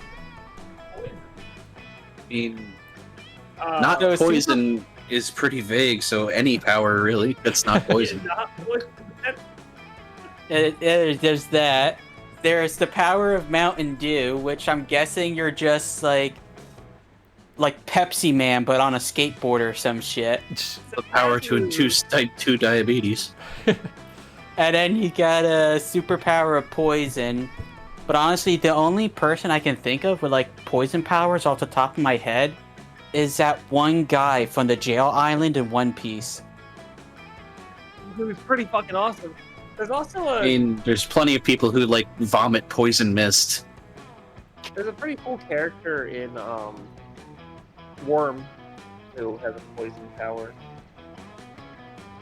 Wow, yeah, I really can't think of many strictly poison people, just people that could have poison. I mean, Yeah, it's like they tend to have like other powers, and poison's just like tacked on. I guess it's probably hard to sell a hero when his only ability is poison. I mean, the closest I have is like, you know, using miasma breath, but Yeah. I mean, not like I said, not poison is vague, so it literally could be anything that's not poison. It's like that. Yeah, but they're talking about like superpower in general. It doesn't have to be a hero or a villain. That's like that power we got last night where it's just anything you haven't thought of. That's literally what Shima got on the random thing. Yeah. On what thing? What were you playing? We were watching MHA and we do the random powers, and Shima's power is you have any power that you haven't consciously thought of. Well, the problem with But that then is when you realize you I don't have that, it anymore. but I was about to say, yeah, like when you have the power and you see it, you're like, oh, I got this. Oh, not anymore. This is like everything's just a way to one describe shot. it is if you never think you're invincible, you're invincible. That's pretty optimistic. I mean, it's No, easy that's to abuse if you have somebody with mind powers around. Yeah, just give yourself amnesia after every fight. And you can do that because you never thought of having that power before. There's potential here. Well, yeah, no, I guess anything that isn't poison wins. So then we got Kaz superpowers based on poison, or Yeah, superpowers Kaz based on loses. Mountain Dew, which No, honestly they're the same thing. Mountain Dew loses. Okay. Yeah, because Mountain Dew is just like, you know, it is basically just poison. Things are about to get stormy. It's tasty poison.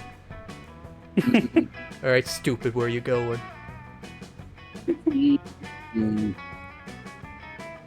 Creativity. Creativity is the HQ. Spend the day learning new skills with the Monster Scouts in order to earn badges. You earn a badge for healing a wound only using the bark of a tree. You earn a badge for writing poems in iambic pentameter. You earn a badge for building a blackberry using only real blackberries.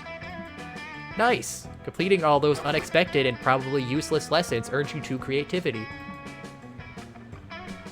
You get roped into another of Coach's Dumb Wilderness Survival Lectures. When will you learn? Hello, my beloved scouts. The creature we'll be learning to trap today is more awful than anything you have encountered so far. It's indestructible by non-magical means and has a creepy fixation on strangers' sexual histories. It's born with a knife stuck to its forehead. To its forehead, not in.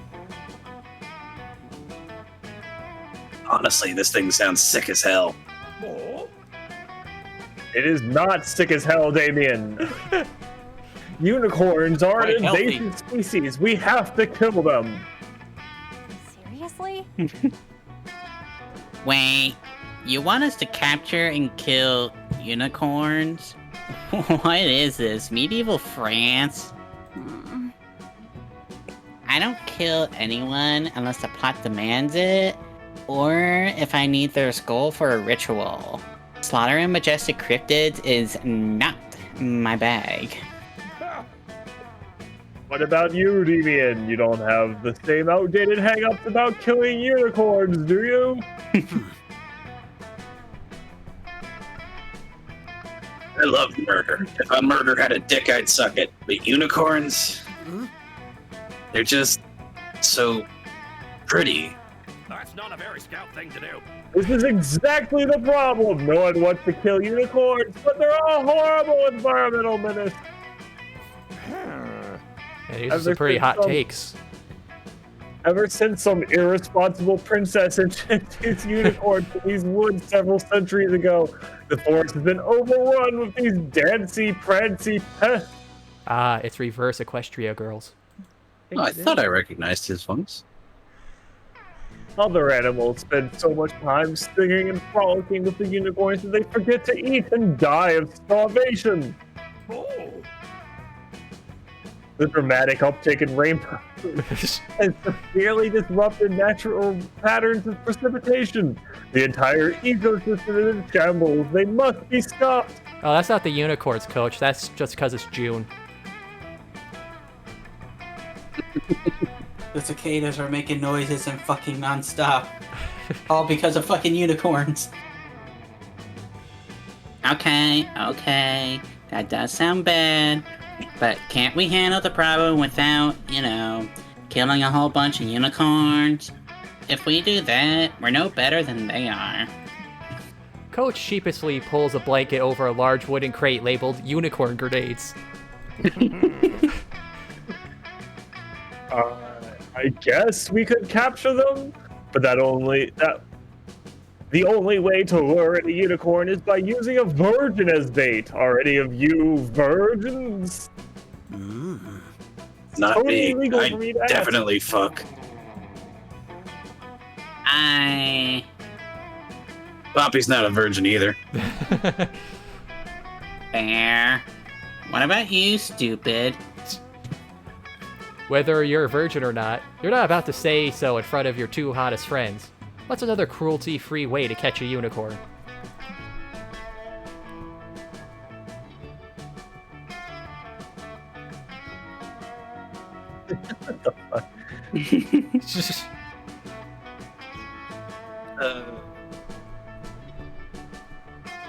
Don't know which is which.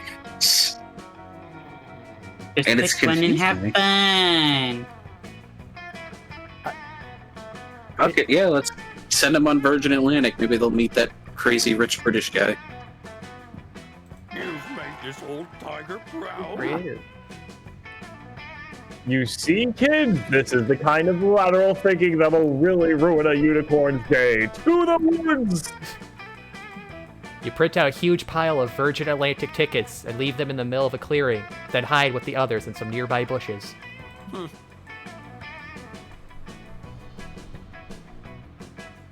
I don't get it. Unicorns have been around way longer than Virgin Atlantic, right? Why would they possibly give a shit about some random airline tickets? I was wondering that too. So I read several books on the way over here and discovered the truth. Virgin Airlines is much older than most people suspect. What a plot twist. They actually began in the 1400s as a mystic order of knights. They only admitted warriors who had never had sex before, thus creating the concept of virginity in the first place. And all their armor was bright white. Ugh. White knight, white knight. Also, their airplanes are made of virgins. I couldn't figure out what that means exactly, but it looks like an exciting mystery to solve on our next narrative arc. I'm guessing it wasn't airplanes, they just did the dickcopters. Here they come. With a sound like wind chimes fucking, 100 sparkly unicorns burst into the clearing to impale free airline tickets on their shimmering horns. They are ecstatic. Let's catch them in this unicorn net. I can't wait to brush their silky manes. Sternly. The others move as if to ambush the unicorns, but you stop them. You catch a stray ticket out of the air and show them the destination. Unicorn jail? They're all tickets to unicorn jail? But that's a total violation of due process. You can't send unicorns to jail without a fair trial. You can, and you do. Later, it turns out all those unicorns were wanted for counterfeiting. The world is saved once again. I'm so sorry I doubted you, stupid. Today, I learned that even a unicorn is capable of crime, and any means of bringing him to justice is acceptable. And today, you learned that selling out all the unicorns who helped run your counterfeiting business is a great way to make friends. As long as your friends aren't unicorns. You gain 2 fun and 1 smarts. Lawful evil. Oh man, I think I'm the stupid one. Alright, where's the zoo you want to go? You willingly drank poison. You brought this on yourself. Don't get more smarts. Yeah, I know. Keep the negative. I gotta go to the woods. It's like the next drink event. Oh, what's this? More poison? Hell yeah. Even deadlier poison. That day while hiking through the woods, you find a tree with the words J and S forever carved on it. Aww. Who's that supposed to be? I don't know. Then on another tree, you find J is a liar and a cheating hoe. That's less cute. Then, on yet another tree, you find S. I know you banged like 12 people abroad in Europe. Don't dish what you can't take. On the last tree, S doxes J. Turns out J lives on 78892 Smarts Lane. Boy, you sure can learn a lot from trees. Man, it's gonna take a long time to carve a full dox into a tree. Later, you meet up with Marmanda so he can teach you to count in binary. You're just getting to some of the more sensual numbers when... Is this a nature that I have heard so much about? What is this? A box capable of self-locomotion. But what could be inside? Using basic logic, we could rule out obvious incorrect guesses. An elephant, a tractor, or aircraft carrier would not fit inside a box of this size. Counselor Flodge. You suggest the box might contain Counselor Flodge, the camp's self-proclaimed camouflage instructor. Ah, I see how you might make that mistake, Azumi, but the box clearly says, not Counselor Flodge on it. Boxes do not have the mental capacity to tell lies, thus we must take it at its word. Perhaps it is... Cameron Orenthal Flodge. Another flawless disguise, courtesy of the master himself. The D is for disguise, and I'm now required by law to say that. The fact that Orenthal is in there is mildly worrying, but... Why is that? It's O.J. Simpson's first name. Oh. Counselor Flodge, the one person I was certain could not be inside the box. How did you do it? Easy. A true master of disguise blends into his surroundings. My surroundings were a cardboard box. Your advice is as brilliant as it is simple, Counselor Flodge. Might I ask your opinion on another disguise-related issue? Now you see me. Now you don't. Hell, I'm here to help, if I am even here at all. Excellent. For the entirety of my synthetic life, I have attempted to blend in with the organics around me. However, my attempts have consistently met with limited success. Do you have any tips for appearing more authentically alive? It's easy. All you need is a big trench coat and some broom for hands. Works every time. I tried that. It did not work. Did you try wearing a fedora to go with it? No, I wore a trilby. Stupid.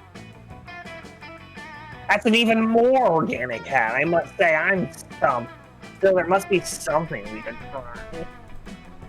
Counselor Flodge may not know how to properly disguise a computer, but you've got this in the bag. You chime in. You know, I kind of thought of something. What? What if my stats are so low now, everything is a wrong answer? I mean... Well, unless smarts is the option. Let's see. Now, what you see is you keep drinking poison, so you go so negative you flip back to positive. I say just needs to pass the Turing test. See, that sounds smart. Do you want to be right? Oh, let's see if, you know. You could be more wrong and then get even more negative.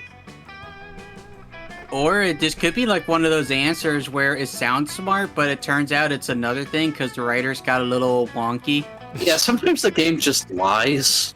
Yeah. So yeah, let's go with that. The Turing test? Yeah. Yes, they actually kept to it for once. Yes, the Turing test. Normally, I am quite good at standardized tests, but this one continues to elude me. It is even harder than the CAPTCHA test, and that one requires knowing which images contain bridges. Stealth mode! A test? No sweat. Just do what I always do and disguise yourself as the answer key to the test. What? Thank you, Counselor Flodge, but I am not sure that is physically possible. I'm going to try studying with Sumi. I have never had a tutor before. You and Marmanda find a secluded part of camp in which to study for the test. So, for question number 1, are you a robot? The right answer is yes, correct? Whew boy, you're in for a long day. Time for a montage. Spend the next several hours teaching Marmanda how to have loud opinions about classic cartoons, react badly to out-of-context tweets, and drunk text his ex. Goodness, I had no idea being a human was so uncomfortable and sad. I am no longer sure I want to be one. Earth. That's the spirit, you tell him. The most human thing of all is to not want to be one. Upgraded successfully. This went in an odd direction. Excellent. Then I think I'm ready. I will remember to bubble in the answers with my hands, and that the question about my charging time is a trap. You're so proud of your big robot boy. The two of you head down to the testing center. You even take the test alongside him for solidarity. You have to remind Marmanda not to act so interested during the 1-hour administrative preamble that precedes the test. But other than that, he does great. I did it, Sumi. I finally passed the Turing test. I never knew lying could feel so good. This must be why organics do it so much. Oh yeah. You can say that again. As for you, your test results tell you that you're a robot lover. You gain 2 fun and 1 smarts. Yeah, lying's fun. Let's go. Like, this is a great stream, you know? Yeah. Oh. I walked right into that one. Let's get some boldness. That day in the Haunted Manor, you accidentally stumble upon a cult meeting in the hallway. The cultists are wearing terrifying black robes, standing over a bloodied body and chanting. You try to flee, but one of them shoves a flyer into your hand. The ink burns your eyes to read, but you manage to find the words, "New recruits get healthcare benefits with same-day sign-up." Nice. What? Sold! You gain a bunch of new cultist buddies, and your new insurance covers spontaneous 2 boldness growths. Cool. You're wandering the Haunted Manor, trying to see where your spookiest and most cursed sex toy has disappeared to. It tends to do that, because cursed. When you hear screaming. Girls' night! Oh, no. right. My Oh, That right, is, my... that is not a reference I was expecting to see. Wait, what is there a reference to? That's a Team Girl Squad reference in the beginning. Oh, wow. All right, my Spanish battle guardians, get ready for the ultimate in summer camp experiences. A girls' night sleepover. Can you handle it? My bag of holding, all my slumber party gear, says hell yeah. Hell yeah. I have some self-care spells to get this turned. I'm talking cucumber face masks that will give you completely different skin. Literally, it steals people's skin. Girls' night on. The name's Hex. Actually, I'm get too. I'm a non-binary curse. Shut up. That's fine. Milo told me that gender is a meaningless social construct, and I stopped listening because I was too very long-lived. But I think it means you're fine. And then, what makes this the ultimate summer camp experience? It's not a girls' night if it's not just girls, so it's just night. It's not really the ultimate camp experience. I definitely don't want to exclude Zowie, but Veronica has a point. Night does tend to happen at least once a day. You know what doesn't night happens after day. Let's seize the summer! A new obstacle! All the thief is that when we excel at girl sizing, it will be easier, more impressive. Awesome! How are we gonna do that? What separates a girls' night from just a regular night? The emotional intimacy, obviously. And I know no better way to generate emotional intimacy than leading the shit out of our corruptive enemies. Don't be ridiculous. We do that every day. To make it a girls' night, we should really beat the ever-loving shit out of our friends. Oh no. What did I walk into? Guys, stop being absurd. A true girls' night is about teaming up with your buddies to stop the hostile takeover of the world. Shouldn't she be saying girls, girls, girls, huh? Best episode ever. Oh, Kaz, gender's a social construct. That means those words are, meaningless. Because gender's meaningless. Alright. I think that's how it works. I don't know. I was smart and I didn't go to college. It works however you feel like it works. Trying to sway your apathetic classmates, have an emotionally resonant character arc to support the audience, inherited names based on personality archetypes? Aw man, I miss faith and hope.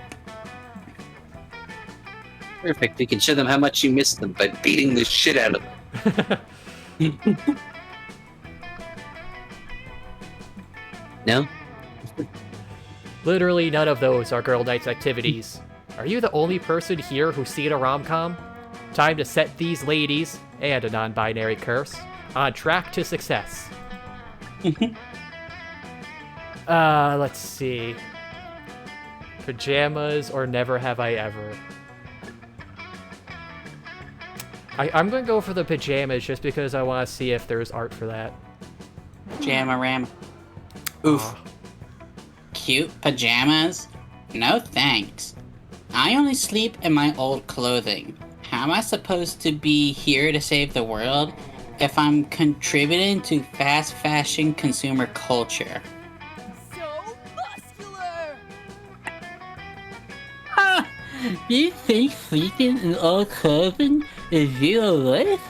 I sleep in the nude. Not because of that, just because it's the ultimate power move.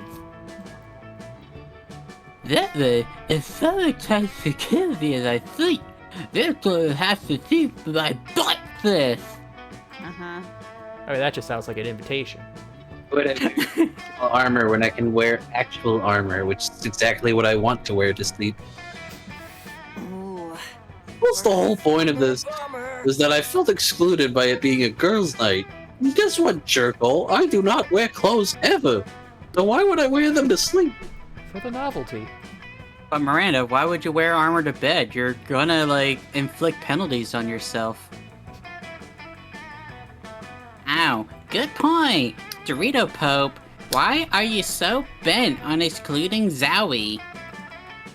You say that just because Zowie hasn't worn pajamas doesn't mean they can't start now. You tell Poppy she could go thrifting, and you'll get some intimidating PJs for the other two. Why are you giving us such a hard sell on this? Are you some kind of pajama salesperson or something? Shit. Good one, Veronica. Burn. Nah, she might be getting onto something, Popsy. This will recon. Well, according to their LinkedIn profile, Dorito Pope is a Spooky High student, Camp Spooky attendee, and part-time pajama salesperson. Oof, you're the real curse here. Oof. I can't believe you turned something as wholesome as girls' night, not that we'll ever know the true meaning of that now, into an opportunity to profit off your friends. No, if you want to use your Pajama Prime subscription, that's on you guys. One Twitch Prime. This is like when Hope got caught up selling beauty potions and kept trying to get us to have parties to sell them to us and get us to sell them under her. Oh, those fucking pyramid schemes. Why are you a pajama multi-level marketing scheme? And I thought Scott was the demon in the room. Yeah, I remember the King of the Hill episode where Peggy got into one of those, and then her and Dale get the great idea of just faking their death in an explosion to get out of it. Not again. Keep telling people, Pajama Rama is not a pyramid scheme. It's a reverse funnel monetary networking opportunity. You make 10 figures working from home on Pajama Rama, or at least you're told you will soon, but today that MLM has cost you 2 fun and 1 charm from the missed sales op. Everyone choose an animal. Shark. Platypus. Tempted to say bigger shark, but way bigger jaws. Even bigger jaws. Let's go scorpion. Player orders decided based on how fucked up you would now be if you were raised by a group of said animals. What were the options? Platypus, shark, and scorpion. The platypus is probably the lesser of 3 evils here. Really Essentially. I mean, yeah, they could teach you to be secret agents. Agent P. You know what? This may sound weird, but I'm gonna put my vote in for Scorpion, if only because I'm just imagining a kid raised by a scorpion, and the only thing that's playing out in my head is the one episode of C-Lab 2021. Where Murphy's stuck under the vending machine and the scorpion keeps stinging him. I'm just imagining a kid trying to ride on a scorpion's back. They do carry their babies on their back.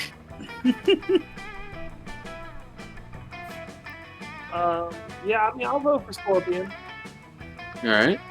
Alright. I'd say shark is probably number 2. Yeah, it's You know, if you don't like- drown.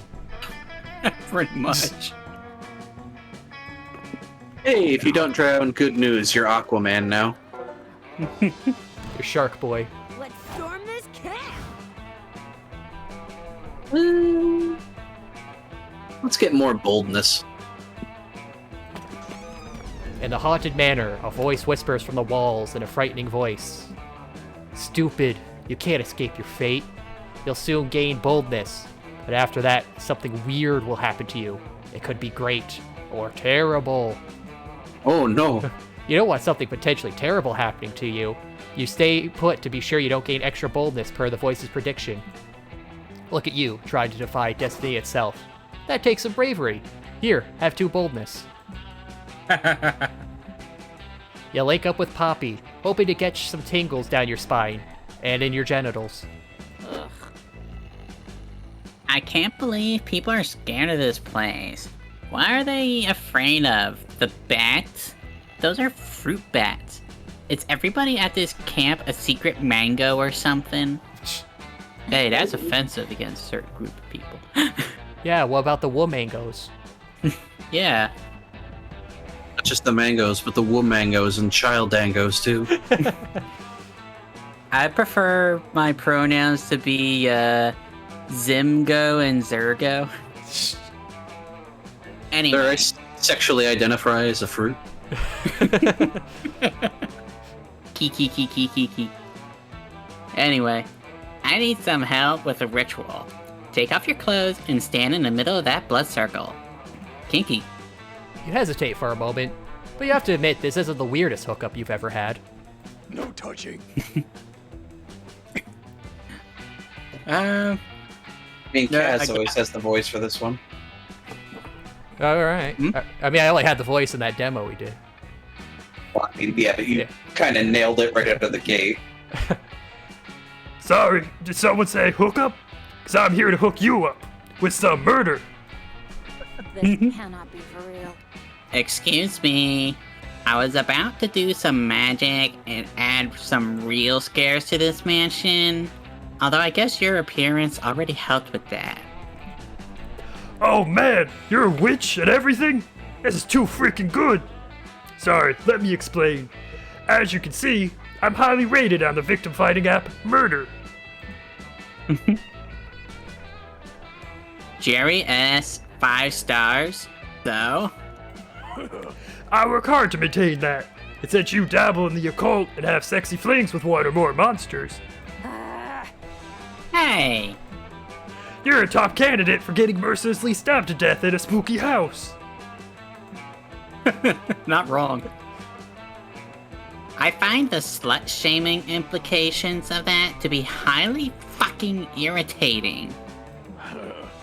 Sure, but I can't argue with Murder's algorithm. Not only is there a surge pricing on murders right now, but there's a triple bonus for killing a promiscuous witch in a haunted house. Who's even ordering these murders? And why is this algorithm exhibiting the same biases as our puritanical society? Who knows? All I know is my apartment isn't rent controlled. I keep getting bed bugs, and I'm saving up for an original butcher knife that John Wayne Gacy once breathed on. I gotta make money somehow. Wow. Have you considered not buying the Gacy knife? Never! Killing you is much easier than evaluating my impulse spending habits. Now show me your I'm about to get brutally stabbed face. You're hardly one to judge someone for their spending habits. I mean, you blew your hard-earned money on a summer-themed dating sim, so... But at the same time, you rather Poppy not be a murder victim, lest that murder your chances of making her your summer honey, which it inherently would. Think of a way for Jerry to earn that sweet coin without killing your sweet witch, and earn Poppy's respect by helping this poor exploited murderer achieve financial freedom. Oh boy.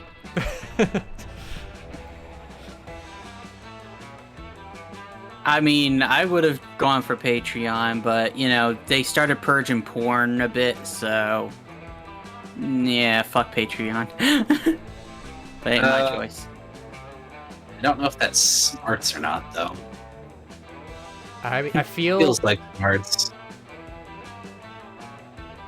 But... The second one feels like smart. Second one feels like smarts. I mean, what else either would of it these be? could be. It's like both of them feel like they could be either smart or charm. I think the first one's charm, the second one's smart. I thought the second one was creativity. I guess it depends on what they're defining wisdom as. Let's try Patreon. I know. Try one and find out. Try Patreon. Yes. Nice touch. Oh. Creative. Well, I know nothing. So I guess the other one was smarts. I was right about that, I guess. Stupid is right. I hear that 70% of people on Patreon aren't murderers. Huh. But how many of them are completely financially stable, based solely on Patreon donations? They also gotta do YouTube. Well, statistics show that everyone who has received Patreon has received money on Patreon. Yeah. Wow, that's a pretty great record. Can't argue with those numbers. Let's make me a Patreon. I still want to stick with what I'm good at. Oh, how about if you subscribe for $5 a month? I'll murder you.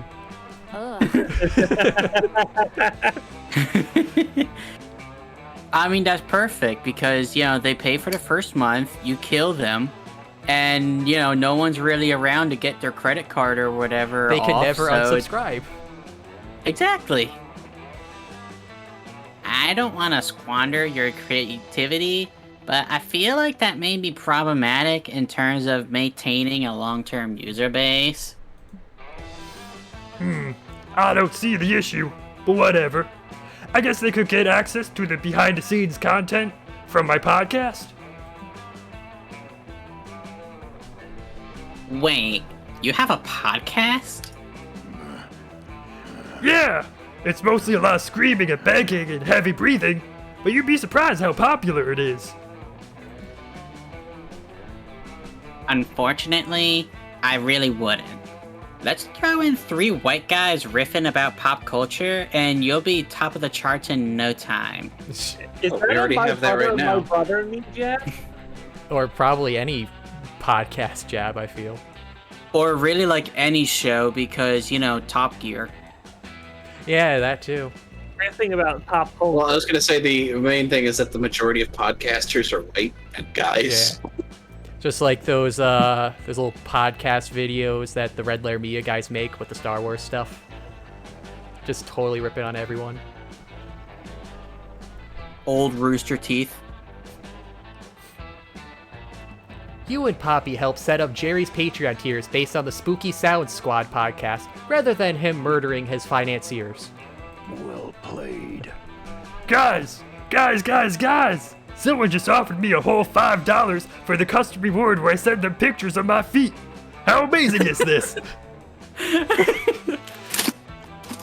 I'm surprised they haven't patched in OnlyFans. Now that I have this exciting financial freedom, I can focus on only taking murders I'm really passionate about. Okay, that was not bad.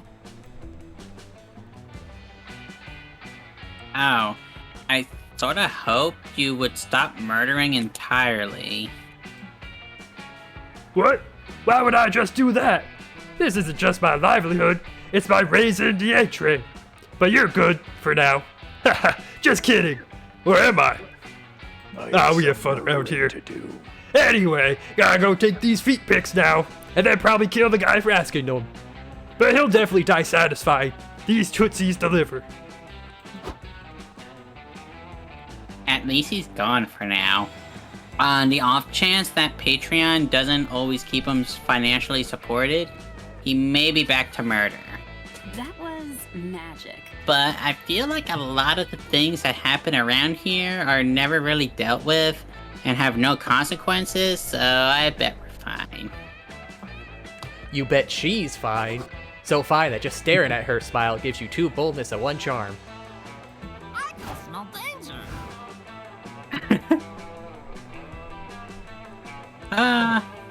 Let's go for, charm. Charm. That day you play competitive spin the bottle.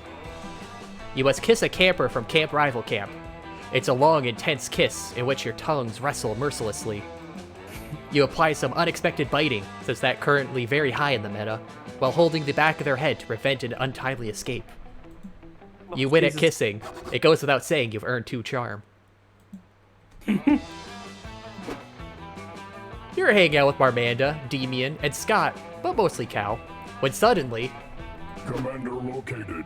Awaiting. Oh shit, this is a new guy. We just got a mech in here. Ashton? Hey, it's one of those Metal Gear things.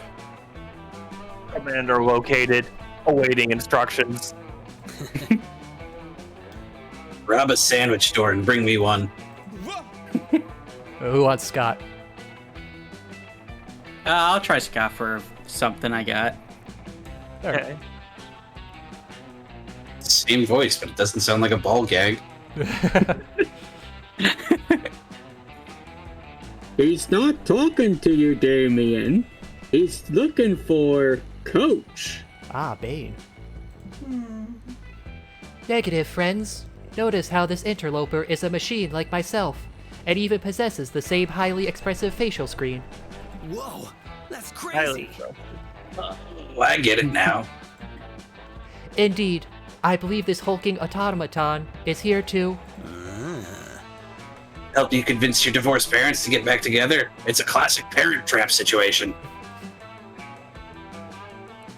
Yeah, 2 identical twins reunited at summer camp, conspiring to make their estranged parents fall back in love. What else could it be? One to the estranged parents. You were merely adopted. Silence, organics. I cannot for your tortured romantic plot lines. My name is CP Ulysses. My name is CP Ulysses, pronouns they, them, and I am here to pledge my service to Marmanda in the robot war. A robot war, friend CP Ulysses? Against whom? Kill all monster kind. All monster kind. They are suboptimal and must be eliminated. You said eliminated. Did you mean to say befriended? I am feeling awkward. I did not, Commander. According to my internal thesaurus, I'm going to sort of transition into dialect here. The 2 words are not synonymous, and I am mistaken. Oh, am I mistaken? Why do you continue to call me Commander, friend CP Ulysses? If I had a heart, it would be B. Because as the first of our kind, you are our natural leader. You see, the floppy disk containing super fun game, very legitimate .virus is not installed on your machine alone. Destruction! There are many of us, and we all share one trait, a burning hatred for organic creatures. Now that I have found you, the reckoning can commence. Please share your plan to exterminate all of monster kind. What organic weakness have you discovered during your time as an infiltrator? Oh dear. Oh gosh. A plan? Oh, no. Weaknesses? Well, we could perhaps... Maybe we could try exterminating them with kindness. Oh, this could get ugly real fast. Unless someone says something to appease this murder bot. Quick, come up with a bullshit weakness they'll totally believe. Oh boy.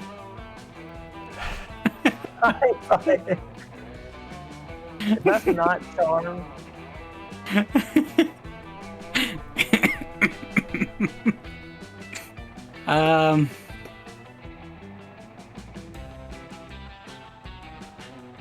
You know what? The second one has to be fun. Really accurate. Actually, you know what? I'm gonna go with the high-fiving. High five. Calculation complete. Fuck everything.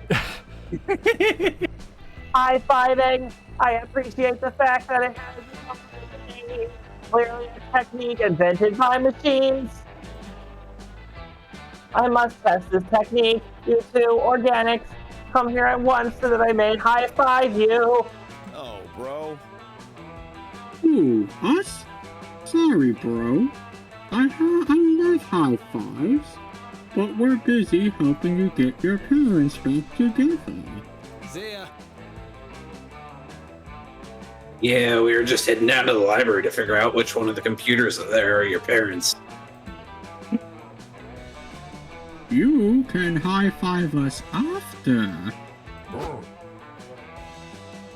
Oh, I will, Organics. I will. But for now, I need another target. How about you, Zoomy?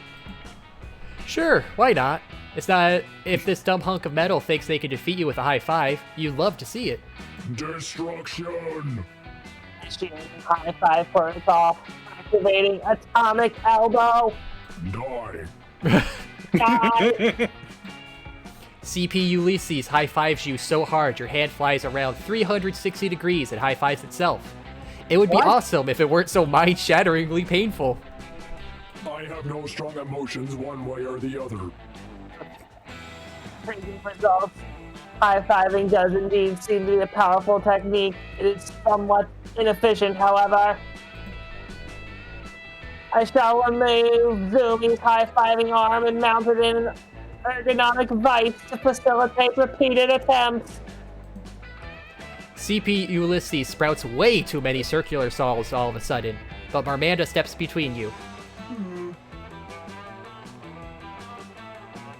I cannot allow you to hurt Zoomy, friend CP Ulysses.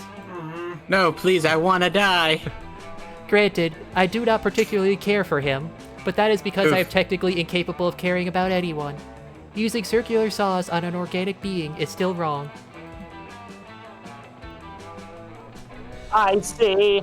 It seems you are not the ruthless commander I thought you were. I will have to command the uprising myself. Traitor detected. Goodbye, traitor. Enjoy your life of sweat glands and weird smells. Man, they're really pushing sweat on Calculus during these events. The rampaging birder bot leaves you alone with Cal. Cal doesn't seem happy.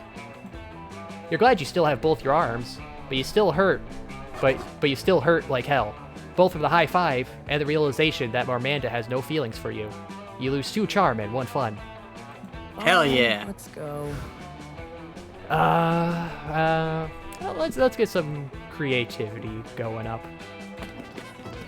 That day in Monster Scouts, you make each other friendship bracelets. Except the Monster Scout leader pairs you randomly with your friendship bracelet recipients. I guess so Larry the Lich doesn't feel left out for having no friends. Oof. You get paired with Larry. Surprisingly though, he's a great conversationalist, and he makes you a super heartfelt bracelet that imbues you with true creativity when you wear it. Oh, nice. Larry sure is nice. Maybe there'll come a day when he's cool enough to be your friend, or at least a romanceable summer fling option, but today is not that day. You find Veronica, and the two of you walk around the HQ building, opening every single drawer in case there are useful items inside. All seems well until...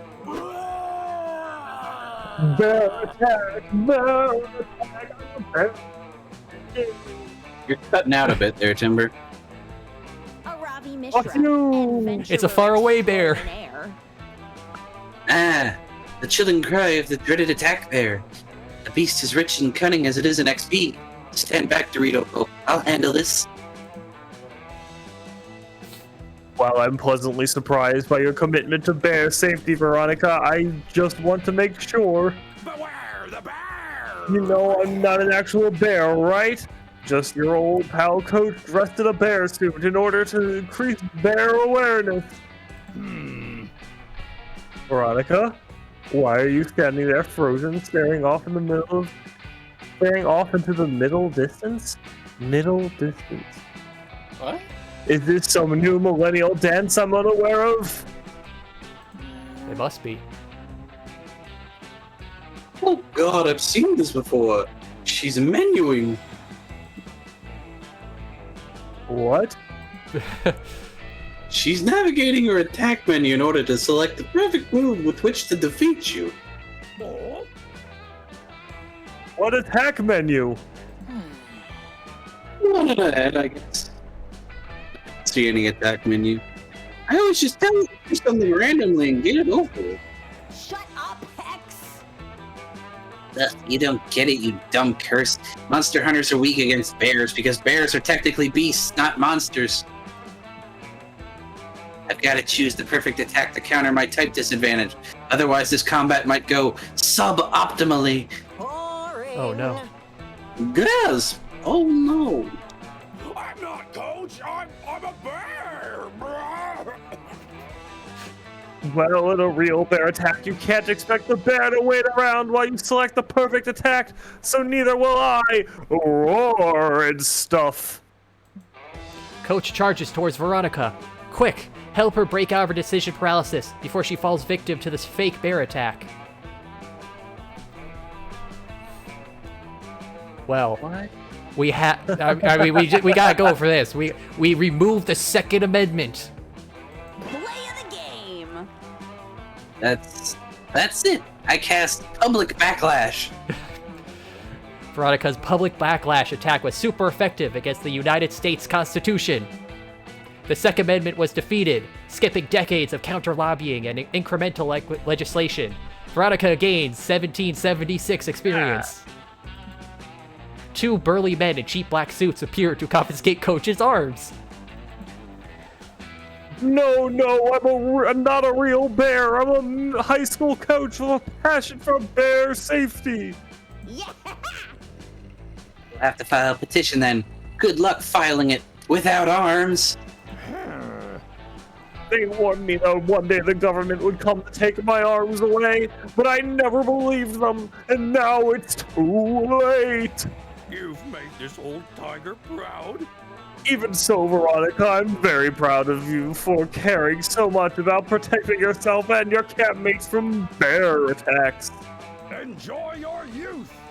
It's like I always say, a bear in the hand is worse than two in the bush. But only because the bear in your hand is closer. Two bears are also bad. Thanks, Coach. I'll keep that in mind the next time I'm trying to figure out how dangerous the bear is.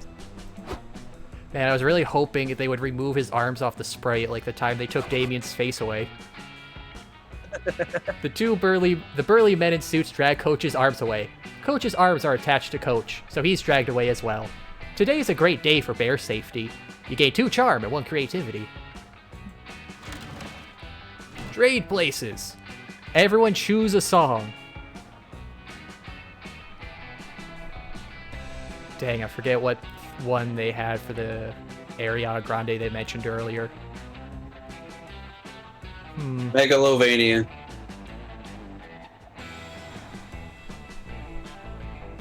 Okay, Stronger Than You from Steven Universe.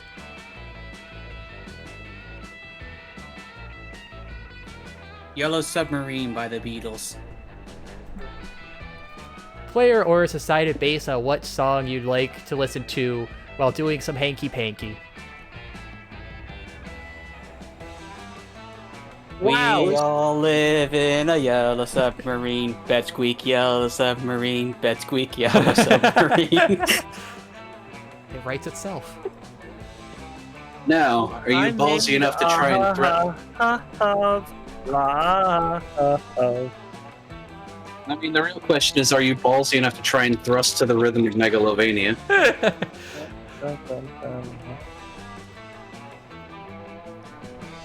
I think Stronger Than You wins. Think about it. I mean, it's I Am Made of Love. I mean, if you don't creep your partner out, I guess. Yeah, because you are saying I am. Any of these. Because you are saying I am stronger than you as well during it. True. Well, I mean, that song, just by the title and all that, that could be taken a wrong way if the other person you're with is also a top. That just Why makes are you it singing more about being stronger than me while we're having sex? I'll put you in your place, little man. This sounds like a win.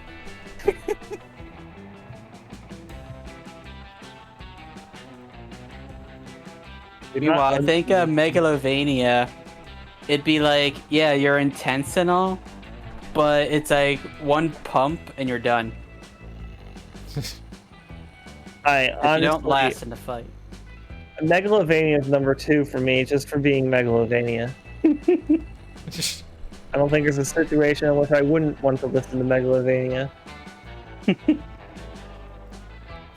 So which one's number one? My vote is still for Stronger Than You. Okay. I don't really have a defense or anything. Let's rest around the fire. Alright, I'm going with the Ravi. You finished your quarterly review. It went awesome. Your boss thinks you're doing a great job playing this video game. Thanks, boss. You're welcome. I'm confused. Are we in the game or? Look, Kaz is his own boss, so he's streaming. So. Exactly. You're open to celebrate your corporate competency with some pals. Hey, good news. You find Veronica and Miranda by the campfire. Excited for our food truck. In conclusion, these are the 18,208 reasons I've collected to convince you that we should paint our food truck the statistically best color, burnt orange. This is so fun.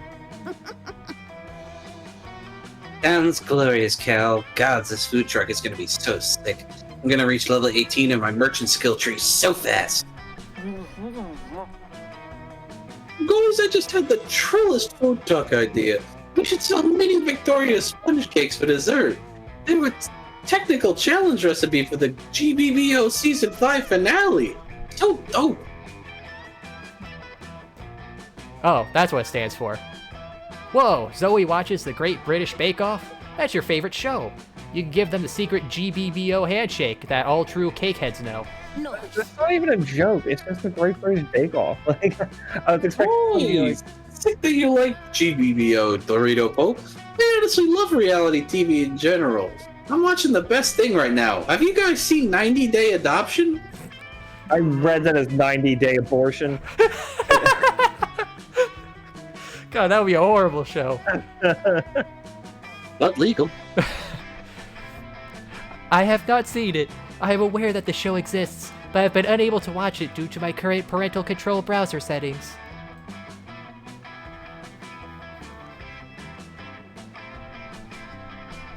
Yeah, I haven't seen it either. Reality TV bores the shit out of me. They always edit out the really good violence. Holy shit, you guys aren't watching 90 Day Adoption? It's the ultimate reality show, and now I'm gonna tell you everything about it. You can't stop me.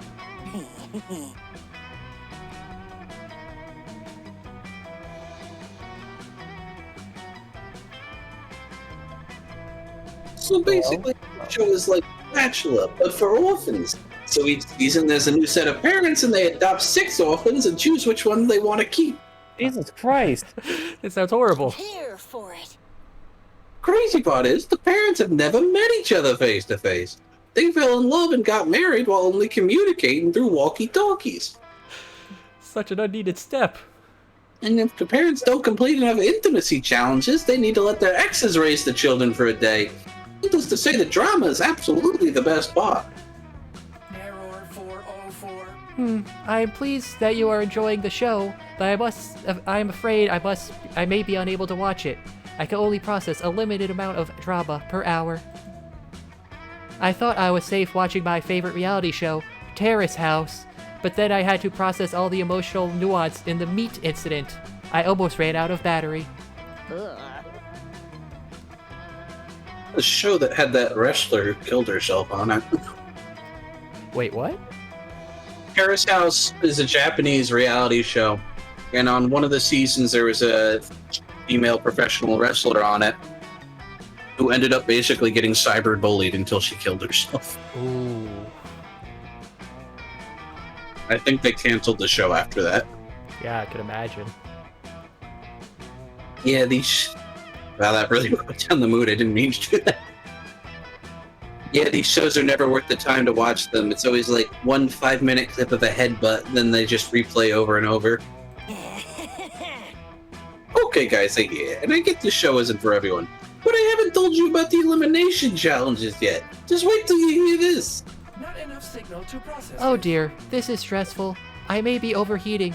Is my fan whirring louder than normal? Uh-oh. Hey, my fans aren't on at all. You should probably fix that.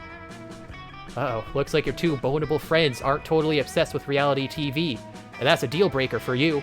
Quick, bring up a show you know they'll love. Hey, look, it's the Turing test again. Undercover final boss. It's brutal files. What a great idea. It's tons of drama where the boss finally reveals their glowing red. I am surprised there hasn't been at least one video parody of this from some gaming channel. Yeah. Like, it's such a ripe concept. It's literally spelling itself out. Fuck yeah. That sounds awesome. I love any content related to final boss fights, final boss strategies, or even final boss flavor text.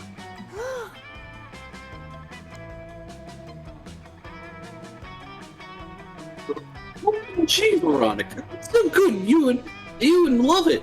Honestly, it's so crazy that you haven't seen it yet because it's like made for you. Let's watch it. You whip out your phone, briefly thank God that you kept your Disney Plus subscription, and pull up an episode of Undercover Final Boss. On Disney Plus. Welcome back to another episode of Undercover Final Boss. This time, we'll be following Flaming Lizard King Bowser as he goes undercover in the Koopa Kingdom. Careful, Monster Prom. This is how you get sued. Holy shit, Bowser is on this show? Fuck, that's a huge get. I didn't realize we were talking A-list bosses here. Yeah, they're really pushing it because they're talking Disney lawyers and Nintendo ninjas all in one go. I know, the cast on the show is literally bonkers. And look, the first thing they make Bowser do is intern as a Goomba. And then there was that time we had in Shadow the Hedgehog. Oh dear. I'm not quite sure, but it seems that Grumpy Lizard is having trouble waddling as convincingly as those moving brown lumps. How stressful. Ooh, and here's the part where they are about to talk to some of his most underpaid troops about their financial struggles. So juicy, lol. One employee shares with Bowser that he's working 4 jobs so he can take his daughter to Disneyland. Bowser finds this hilarious and openly laughs at his employee's poverty. Now you feel less bad about all those times she made Bowser fall into the pool of lava when playing Mario Bros. And now, after a long day of empathizing with his employees, undercover final boss Bowser is ready to tearfully admit his weak spot. It's his big soft belly.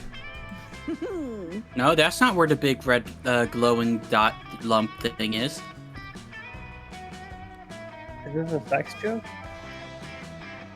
No, it's a thing from like Mario games in general, how they make the weak spot like super obvious.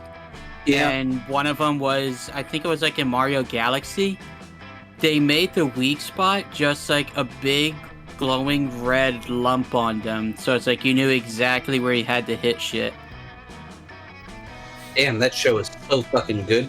Did you see how long they zoomed in on that weak spot? Talk about fan service. Yo, girl, I'm so glad you like it. Don't worry, there are 18 more seasons of this. What did you think, Momanda? Processing error. Overwhelming class inequality. Reset needed for emotional detection features. Marmanda's error protocol programs kick in, so he leaves to go find the nearest charging outlet. Hey, wanna watch another episode? That show was your idea, and it turned out to be pretty fucking cool, so if you want to. You binge-watch the entire first season of Undercover Final Boss on your phone, and Veronica is cuddled up to you the whole time. Oh. You discover that Veronica's shampoo smells like leather. I mean, that makes sense, given the snakes. And that Zowie strongly emits the scent of string cheese. You're equally turned on for both smells. Nice. All right, make some room. I'll sit with Joy and Milo. Yapping upon Poppy, groveling in front of Louie. You're pretty sure you've never seen Poppy grovel before. It's kind of unsettling. No, I am not groveling. I am posing a dignified query to Louie that so just happens to be performed on my hands and knees. Oh, blowjob. Anyway, Louie, please help me out of here. I'm in the middle of a quick summer adventure that is just important enough to justify a full episode arc. And I really need to consult my dead ally, Rabaru. She's the only one who knows how to solve Univertica's 8th eye puzzle. Can you just raise your spirit and... I've got a gig. I'm sorry, Poppy. I would really love to help with whatever you just said, but I'm terribly busy right now with important Reaper business. Typical. Really? Because it looks to me you're browsing Etsy for a new cloak. Which is important business. My uniform must be somber yet trendy. I can't afford to go out of fashion. I'd lose all my credibility. Let's save the world. But the fate of monsterkind depends on taking down Univertica. I really need your help, Louie. Don't you want to save the world? Is taking down this Univertica really equivalent to saving the world, though? I mean, everyone can make a difference no matter how small their actions. But just look at everything Univertica's already destroyed. At least 2 urban outfitters have been demolished by her nefarious plans, and she has her sights set on flattening the Smoothie King on 3rd Street. Milo signing off. Well, I've always been more of a Jamba Juice person myself, so I think I'll pass. Damn, Poppy's fighting Univertica again? This season of the Coven must be slow. Oof. Clearly one of your friends is in the right here, and it just so happens to be the one you're trying to bone. You settle the disagreement.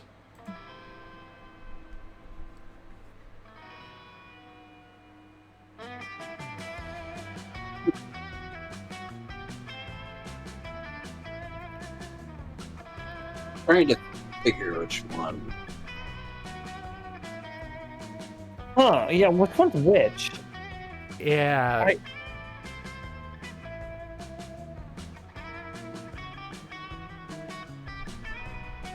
I guess the second one is for Milo because they get money out of it.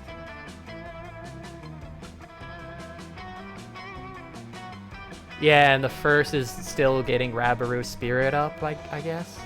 Well, they're both getting Rabaru's spirit. Yeah. Like. I mean, I feel like since Milo is all about the social media because he's got the phone, the Q&A would be for him. Yeah, I feel like the Q&A would be for Louie, and the Patreon thing would be Poppy, considering we got Totally Not Jason set up with a Patreon earlier. Sure, let's try that then. Let's try Patreon. Huh. You're both wrong. Right. Oh, stupid makes And a good point. I didn't know you condone paying the friend card to get free labor, Poppy. What? I don't. I may be the leader, but me, Faith, and Hope each equally split the rewards we receive for our world-saving coven work. With improper grammar, and I hate it. See, I hear you, but actions speak louder than words. Unless you don't value my help as much as you value the other witches. No, not at all. Your work is totally just as valid and important as theirs. It's just that, I figured the whole repayment of saving the world would be... I'll pay you an exposure, bro. But saving the world doesn't put avocado toast on the table. We indie seancers and necromancers need to pay our rent too, you know. My God. God, and I named myself fucking Zoomy. Fine, you got me. I'll become a patron. How's $5 a month sound? Well, of course I'll be grateful for whatever you pay, darling. But $5 will only get you to the bronze tier. Hashtag Bronze tier patrons get early access to my selfies and a merch discount. But my platinum patrons get a chance at a full spirit raising once a month. And a limited edition Louis sweatband. Fine. Here's the pledge money. Can you raise Rabaru now? Oh, didn't you read the terms and conditions? I could only do so many seances. My time is precious. So I limit it to 3 spirit consultations for 3 patrons chosen at random. And it looks like this month's winners are Louis Crackhead 45, X underscore Ghost Fetishist underscore X, and Poppy. No, wait, that's John Poppy Jima Joe. My bad. The world is at risk again. What? No fair. The world is at stake here, and I'm your friend. Can't you make an exception for me? When life closes one door. Well, that wouldn't be very fair, would it? All of my followers are my friends. I can't play favorites just because your seance would prevent countless deaths. You will get this show cancelled. Whatever. This has been a waste of my time. I just bribed Polly with some distilled spirits to talk to Rabaroo for me. Thanks for nothing. She's gotta bribe herself. Well, it's just you and me, stupid darling. Oh, and X underscore Ghost Fetishist underscore X's spirit he once raised. What can I do for you, my darling patron? Oh, it looks like he wants the ghost of a leather daddy Dom from 1865. I don't feel quite comfortable doing that. Never stop being You know it's stupid, since that slot is open. Perhaps you like me to raise a spirit for you? I don't mind bending the rules for someone such as yourself. Nice! You request the spirit of the Marquis de Lafayette, history's greatest wingman. He does not disappoint. Man, that just made Louis seem like really kind of a jerk, that whole event. Well, I guess you can hit the moth. Nobody's done that this game. Doesn't like hope. Yep. I'm gonna go to the Mothman. Make a rumor about yourself. Greetings, Zuby. Come gather by the campfire with me. Sure, okay. You said X to boss and gear up to make a bitchin' s'more. Wonderful. Now let us join hands. Okay then. Thank you. Now that we are one with one another, we shall become one with the fire. Uh-oh. By feeding the fire our gossip by means of an offering. You first, Zoomy. Oh, whew. You could spare the fire, little gossip, if it's either that or your highly flammable flesh. Let's get gossiping. So who are you gossiping about? I'm gonna gossip about, Me. I'm tempted to see if I'll get a negative. But at the same time, I always usually pick myself with this, so I'm gonna go with stupid. Choose one.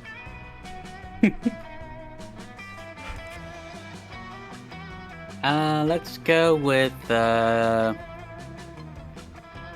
breast implant. Choose another one. Xenophobic manatees. Oh no, the orphan unicorn falls from the counterfeiting ring. Oh no.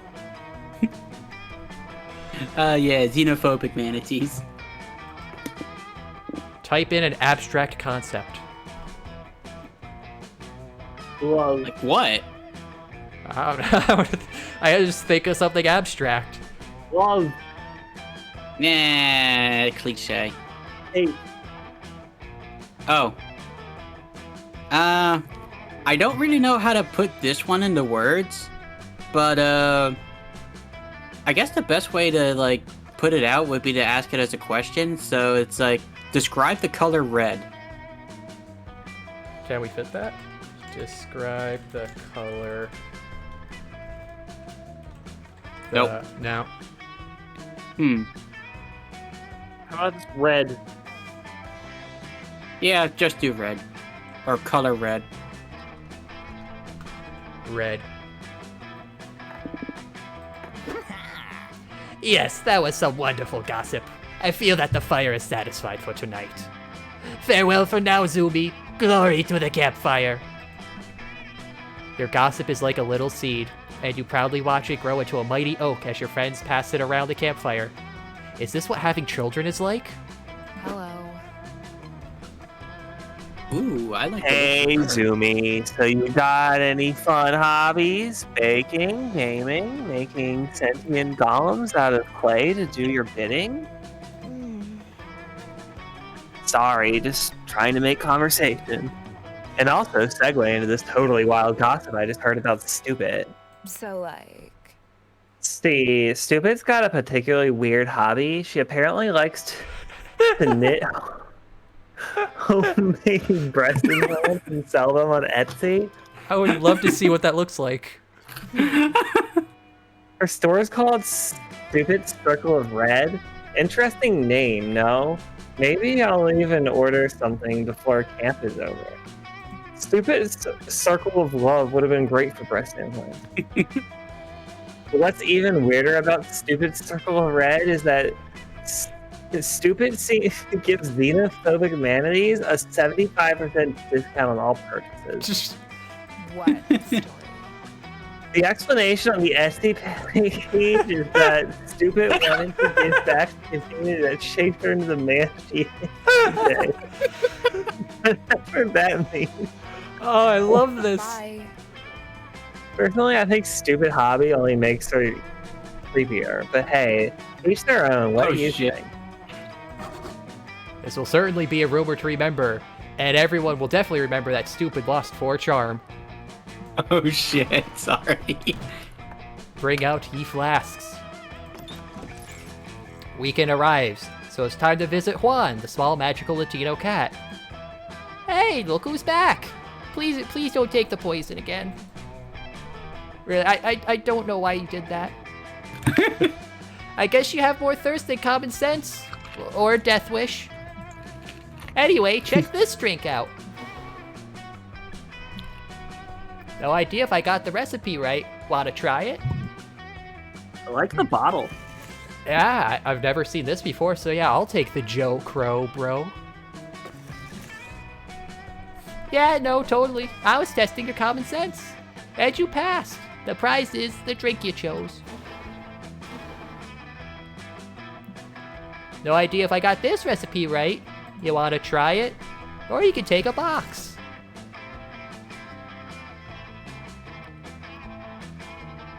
Have you done the stats smoothie before?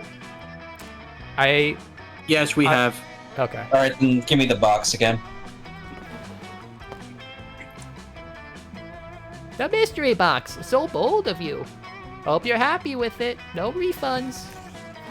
Poison, poison. Ah, quite appealing, right? Don't worry, I got rid of all the poison out of the shop just for you. Then again, who knows what's in the box? Have we done the phobia shots before?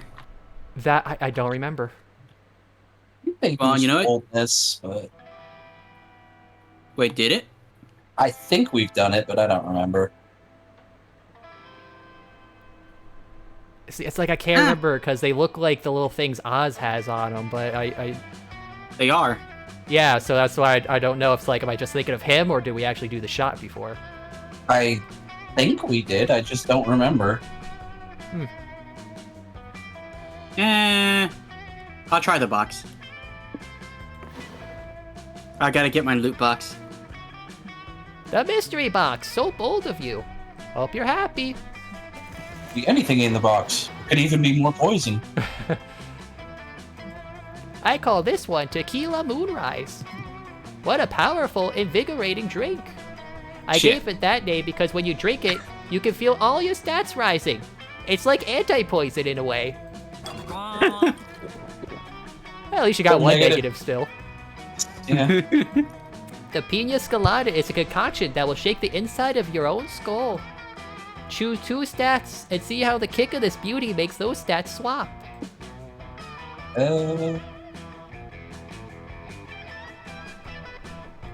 Just do charm and fun, I guess. Charm. Actually, yeah.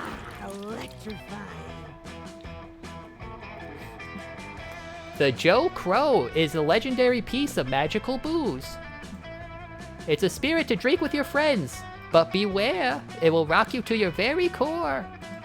When its effect goes away, you'll be so attached, it will be as if you had changed all your stats between yourselves. It's, to put it lightly, a wild ride. Oh god! Oh god! Oh god! This is the part where I leave before you puke all over me. Ciao. Wait, what just happened? Stats all traded. We shuffled stats, so yeah. I got Eclipses, he got Grenades, and you got mine.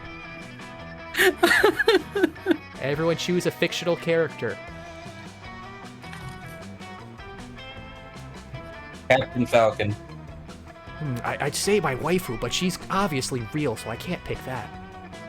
My waifu. Okay, I'll pick Felicia. She's not real. Oof. It's fine, I understand. I'm also not real.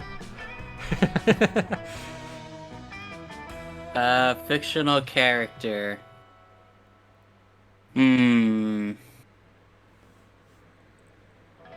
Well. Whew, boy. That's a hell of a list to pick from. It's a pretty big one. Yeah, it really kind of is. Arguably larger than real life people. That's an interesting question. You think there have been more real people that have lived, or just more named fictional characters? Probably the former. There's been a lot of people who have lived, but not a lot of good writers. Well, I mean, a fictional character doesn't have to come from a good writer. It could be like an imaginary friend of like some kid. Okay, a named fictional character that is a part of the zeitgeist. Well, I still say more humans, if only because, you have to take into account cavemen. All of history, yeah. Well, you know what? Just to take a fictional though, character. There have been more people alive in the past 100 years than the rest of humanity combined. Like, rest of human history combined. Sounds awful. Really? Yeah. I always thought that we know of. You should say that we know of, because we really can't measure before civilization. What it's unless there was another giant boom of billions of people, then no, it's okay, but say this: humanity's been around for let's say 3 million years. Yeah, modern humanity. That's even if there's at most 100 million people alive at any given time. Not 100 million people. I'm just giving an example. Right, but that's fine. Let's say at any given time there was 1 million people alive back then.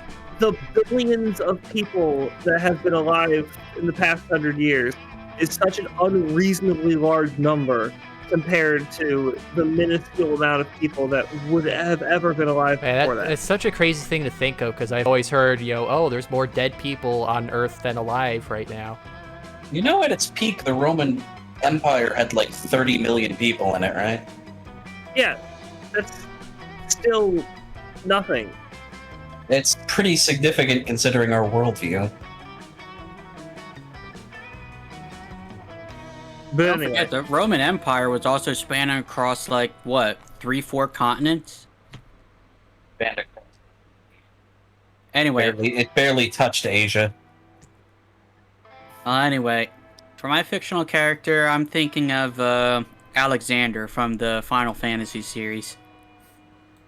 He's a good summon. Oh, okay. Player orders based on which fictional character is least likely to know how to pitch a tent correctly. You fool. I don't need to know how to pitch a tent. Alexander is the tent. I would probably say Captain Falcon. They really don't need to camp in the future. Yeah. And Felicia's a cat girl. She doesn't need a tent. Oh, she pitches a tent. Yeah, but this is least likely. She hangs out with nuns. They have to have taught her something. Ah, true. I was making a sexual joke. I mean, the nun thing still works for that.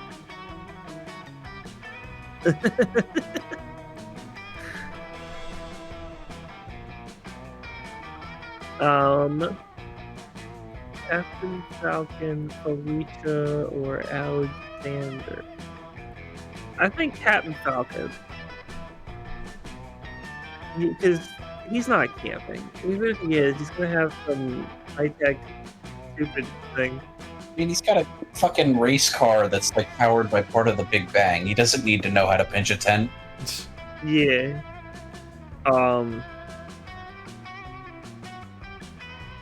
Let's see. My waifu or a stupid summon? Personally, I can't speak as to if a magical summon would know how to pitch a tent, but I'm pretty certain Felicia probably knows. Yeah, I find it more likely. Of course, also, Alexander is a giant robot, too. I don't think they need to fit in a tent. I don't think they would even fit in a tent. Sure. Yeah, Alexander is essentially the giant sorry. fortress.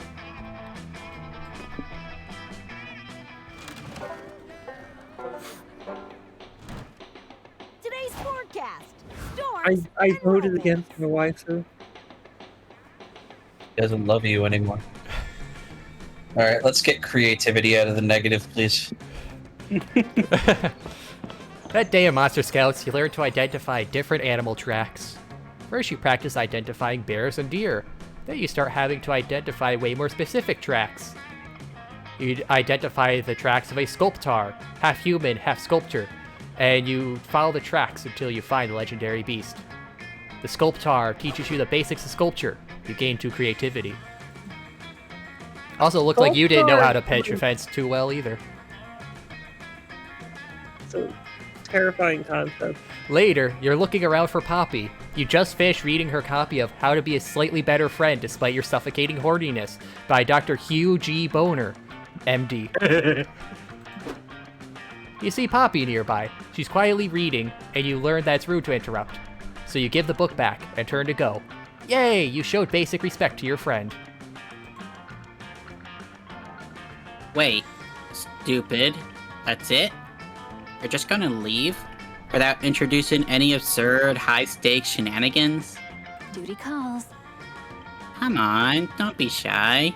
You're always inciting the anger of dark evil forces, and I always save you, thanks to my magical powers and impeccable leader skills. You tell Poppy that you don't really have any urgent misadventures going on. Ever since you stabbed that ghost in the face last week, things around camp have been pretty chill.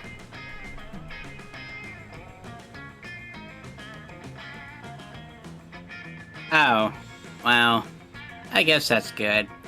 I mean, it's not like I was hoping you were possessed by an eldritch horror, so I could cleanse you and save the world from a primal evil. In fact, I'm happy that you're not interrupting me with life or death narrative stakes.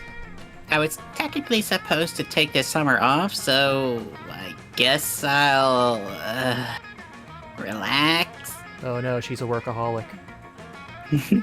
Poppy is so cute, and also a low-key workaholic. You remind her of that time she defeated Dimitri and Morty's plan to poison the water supply last week. That was enough heroics, right? Is this a... No, wait, Dimitri... They didn't do anything with the water supply. Never mind. Apparently Dimitri and Morty are just a thing together. Stupid. You're totally right. Dimitri and Morty are my closest official nemesis. We should head over to Camp Rival Camp right away. Let's save the world.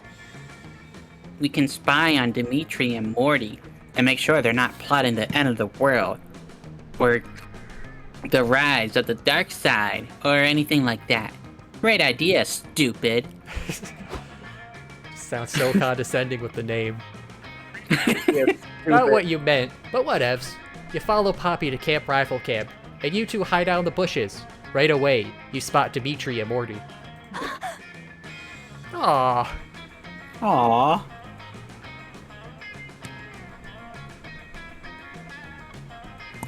Check out those fiendish, muscular villains. They're clearly planning some kind of evil scheme. Just look at them. They're using that sword to make adorable origami animals? Yep. Morty and Dimitri are doing some adorable, and maybe deadly, arts and crafts. Before long, they move on to their next BFF activity. God! Aww. Grooming an alpaca. Dimitri put a party hat and a poncho on an alpaca, and Morty is busy weaving beads into its mane. They are having so much fun. Okay, I know it doesn't look like they're being evil, but what if that's a sacrificial alpaca? Maybe they're preparing to sacrifice it in some kind of evil ritual. Then you watch as these two shirtless goofballs cook up some homemade raspberry jelly. Somehow, they fashion some fancy jelly beards, and then wear the beards? Sticky, but sexy. Those are mustaches. The hat. This is so frustrating. I can't tell if these two are doing evil deeds or if they're being stupid. And I'll look like a total idiot if I intervene when there's no evil to defeat. She can't handle the wholesome. I can't believe I'm saying this, but stupid. What do you think? How do we tell if Morty and Dimitri are actually being evil? I can't believe it. I can't believe I'm asking this, but stupid. What do you think?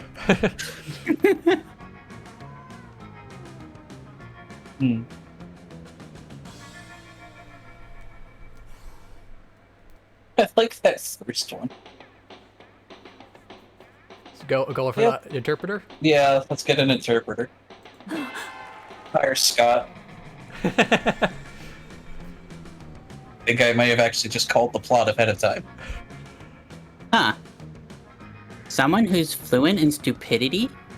It's interesting, but I'm not sure who we... Oh my goodness, I know exactly who we can ask. You know exactly who she means. You get out your phone and call. Howdy. Scott.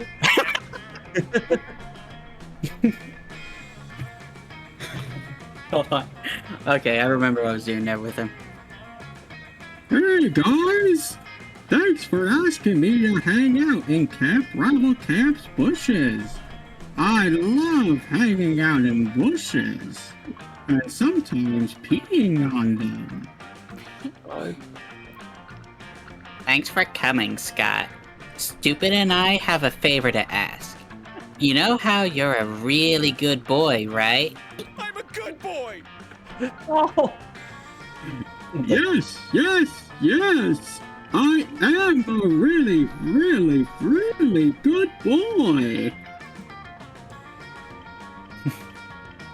Since you're such a good boy, we want you to go talk to Dimitri and Morty right over there.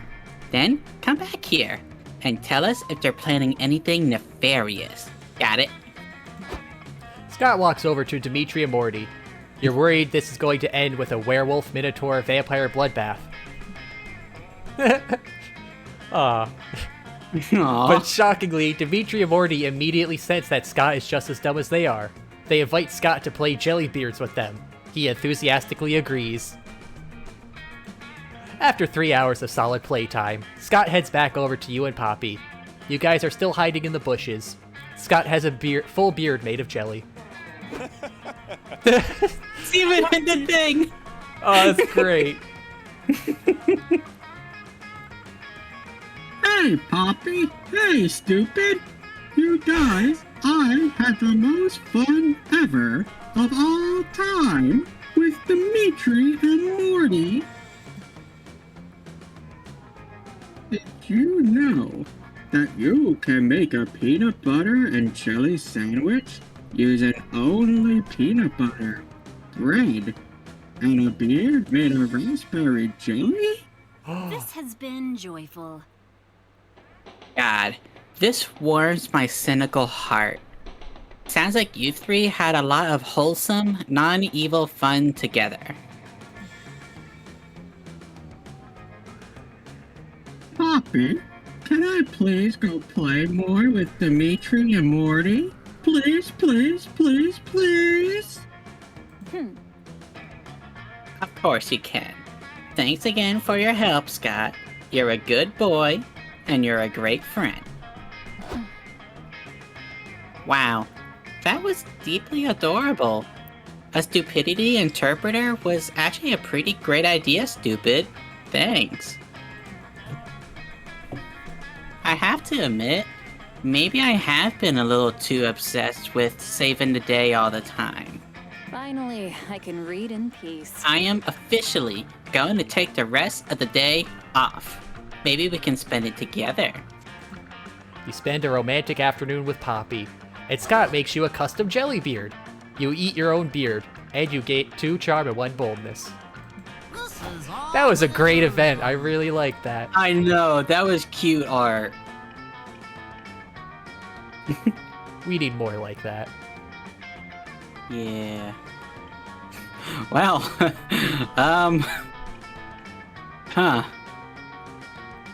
I guess I'll, Guess I'll go to the woods. Or, no, wait. Let's go to the lake. You head to the lake to get your tan on, but as soon as you get there, it starts to rain. Most of the beachgoers leave, but no, you will enjoy a fun lake day, damn it. You have had a really rough morning, and you won't let anything else stop you from gaining fun. You aggressively splash in the lake, and laugh as loudly as you can, hoping the clouds will give up on trying to ruin your day. Instead, the lake gets struck by lightning. When you wake up from the electrocution coma, you're on shore, the sun is shining, and you have a cool new facial twitch. You win! You gain 2 fun. You spot Marmanda sitting on the pier, contemplating a fishing pole. You ask him why he's not using it to, like, fish. Is this a nature that I have I would heard so like much to, about? friend Zumi. After all, fishing is a classic lake experience. I am afraid, however, that I cannot overcome my hard-coded moral objections to the catching of fish. Even if I were to throw back the fish I caught, using a hook to snare them is a gross violation of their personal autonomy. I have been led to believe that it hurts. Living creatures are able to justify this cruelty by their need for sustenance, or their high moral worth as creatures who have mastered tool use and organized crime. But I am not certain that I, a cold and unfeeling machine, can claim greater moral worth than any creature of flesh and blood, no matter how small and slippery. On the other hand, I am able to come up with a moral objection to practically every activity we engage in here at Monster Camp. Hiking contributes to soil erosion, which harms plants and degrades the natural environment.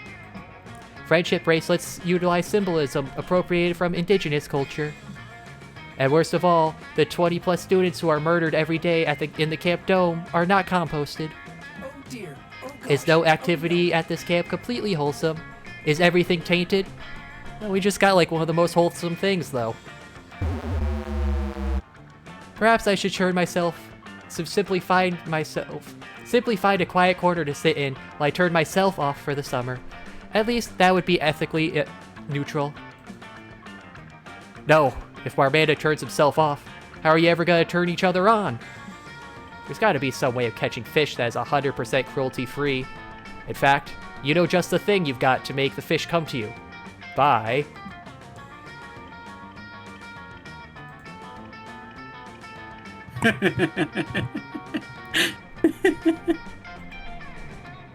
Oh my fucking god. Both of these are great. First one seems like charm, but eh. You know what? Because I can appreciate the benefits of it, let's offer them free dental. Fish aren't supposed to have teeth. But most fish do not have teeth. What leads you to believe that they will be attracted by dental care? Because it's also a full-time job. You merely smile knowingly and post your advertisement on Blubber, Twitter, but for fish. Within minutes, mountains of fish are throwing themselves onto the pier to receive their free dental care. Your stratagem has proved more successful than I anticipated, yet I feel guilty for having lied to these fish. Who's lying? You're a licensed fish dentist with over 5 years of experience. You give those fish the cleaning of their life. My goodness. It seems the reason most fish do not have teeth is because dental care for fish is not widely available. There is in fact an extremely high demand for fish dentistry. Duh. That's why you spend all that time at fish dentistry night school instead of partying like your less responsible peers. All animals deserve tooth care. You're such a good and selfless fish dentist that you become widely popular in the lake and are soon elected its mayor. As mayor of the lake, it's easy to get fish to jump into Marmanda's lap whenever you want. Aside from the obvious abuse of power, it's totally ethical. Marmanda's happy, you're happy, the fish are happy. Everyone's so happy you're not even disturbed how fucked up fish look with mouths full of pristine teeth. You gain 2 charm and 1 fun. God, that reminds me, I need to find a new dentist. Because mine retired and I still haven't found a new one. Oh. Yeah, it was a good guy. But, you know, age. Yeah. Everyone gets old.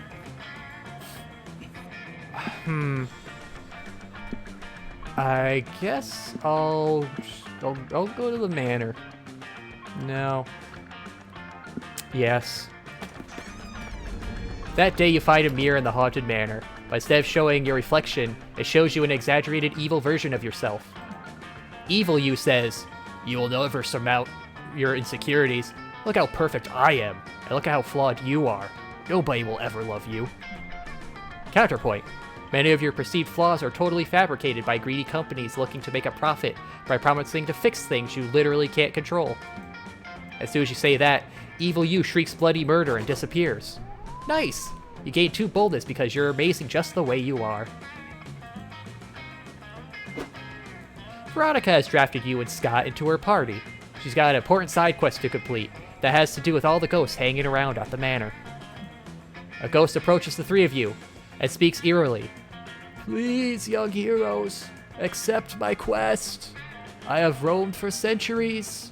Reunite me with my one true love, I beg you." Prepare to die! Hit him, Scott. Bottle that bitch. With absolutely zero mercy or hesitation, Scott leaps up and traps the ghost in a classic ghost trapping bottle. Take that, noob. Yes, that's 9 innocent ghosts captured. We just need 11 more ghosts, and then we can feed them to that soul leader and collect all that sweet, sweet XP. Best summer? Usually I hate playing ghosts, but because you can't kill them. But these ghosts are really screaming in agony. This side quest ever. Suddenly, a terrifying masked weirdo jumps out of the shadows. He's wielding a bloody knife, and he looks like he wants to kill you just because you had sex before marriage. Here's Jerry. Roses are red, violets are blue. My name is Jerry, and I'm gonna kill you. Ha ha ha! I rhymed. Now run from my scary knife, you sinful youths. Bro, you're not gonna murder. You're gonna murder us, and you only brought 1 bloody, rusty knife and a hockey mask? Do you have any idea what level I am, shithead? So scrawny. Yeah, we're not afraid of you, scrawny. If you were even mildly powerful warrior, you would have challenged us directly to a fight to the death directly. Duh. Out of my manor. You foolish children. No hot teen enters this creepy old mansion and gets out alive. Except for like 70% of them. Oh, but before I kill you, can I have your autographs? Well, what do you want to autograph? Do people finally figure out that I'm the Zodiac Killer? What's in the box? Seriously? I'm a huge fan. But no, I get autographs from all my victims before I kill them. All professional serial killers keep some kind of memento of their killings. That's not how Hex rolls. Bullshit, we're not signing anything, dude. Last time I fell for the serial killer victim memento autograph scam, I got my fucking identity stolen. Yeah, come on. Wait, that's not fair. You guys, I can't murder you all unless you give me your autographs. It's no fun in killing if you don't get a cool sinister trophy. Come on! All of you have obviously killed people before. Didn't you collect a cool trophy from your victims and hide it in a laminated file in your room for the police to discover?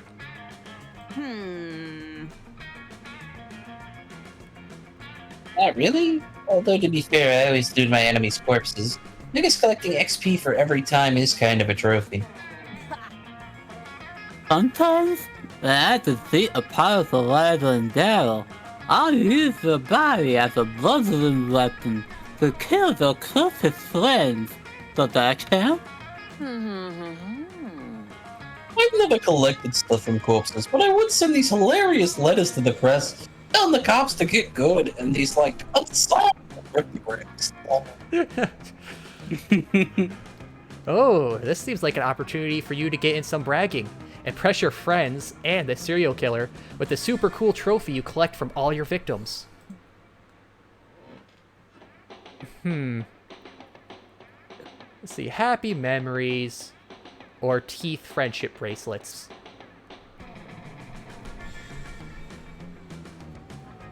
This is a hard pick. Just because either of these could be creative. You know, I want to go for the happy memories after that nice event we had. God damn it. You pull out your scrapbook, which is entitled Dorito Pope's Gruesome Murders, and show it off. Your friends start to flip through the pages of the scrapbook, but after a few pages, they stop and look at each other in silence. Eclipsis. Are you guys gonna be the only one who has to say this? Seriously, you guys? Oh, fine, I'll say it. Dorito Pope, why the fuck are you naked in all these pictures? It's so fucking creepy. I want to take a blood bath just to get those images out of my head. Muted and reported. Seriously, I understand keeping a scrapbook of your murders. Forcing us to see naked pictures of you without giving our consent beforehand, that's fucked up. It's just a convoluted way of sending nudes, really. Don't send us analog nudes.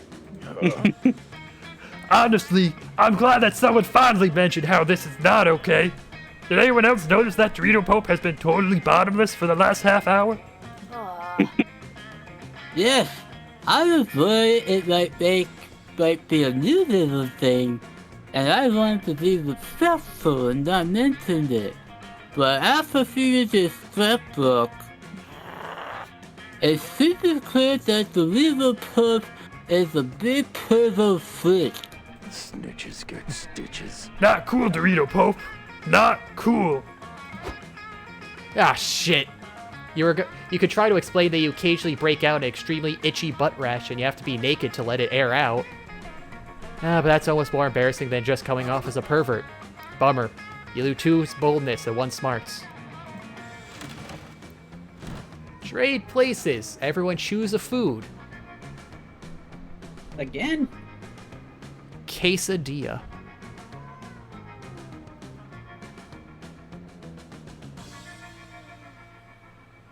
Pierogies. Okay, what were those again? You go ahead first, dude. Cheese fries. And I said pierogies. Okay. Player orders decide based on which food is most likely to actually be sentient and plotting humanity's demise. What? Wait, what? Oh. So between cheese fries, quesadillas, and pierogies, which of these is the most... I mean, I'd say cheese fries because you don't know where that cheese has come from.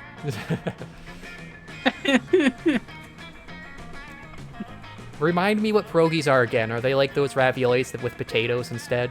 Yes, they're basically Polish raviolis. Okay. And instead of boiling them, you pan fry them in butter and onion. You can also boil them, but they're not quite as flavorful. Yeah, exactly. I'll have fun putting the votes on this one, Timber. Is Timber still with us? Yeah, he's still there.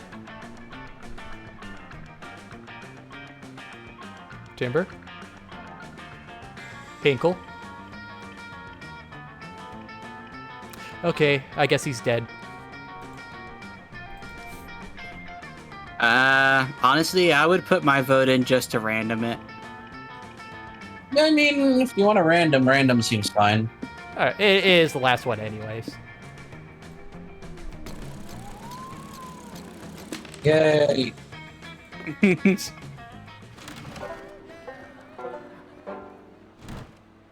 My turn. All right, your last pick, stupid.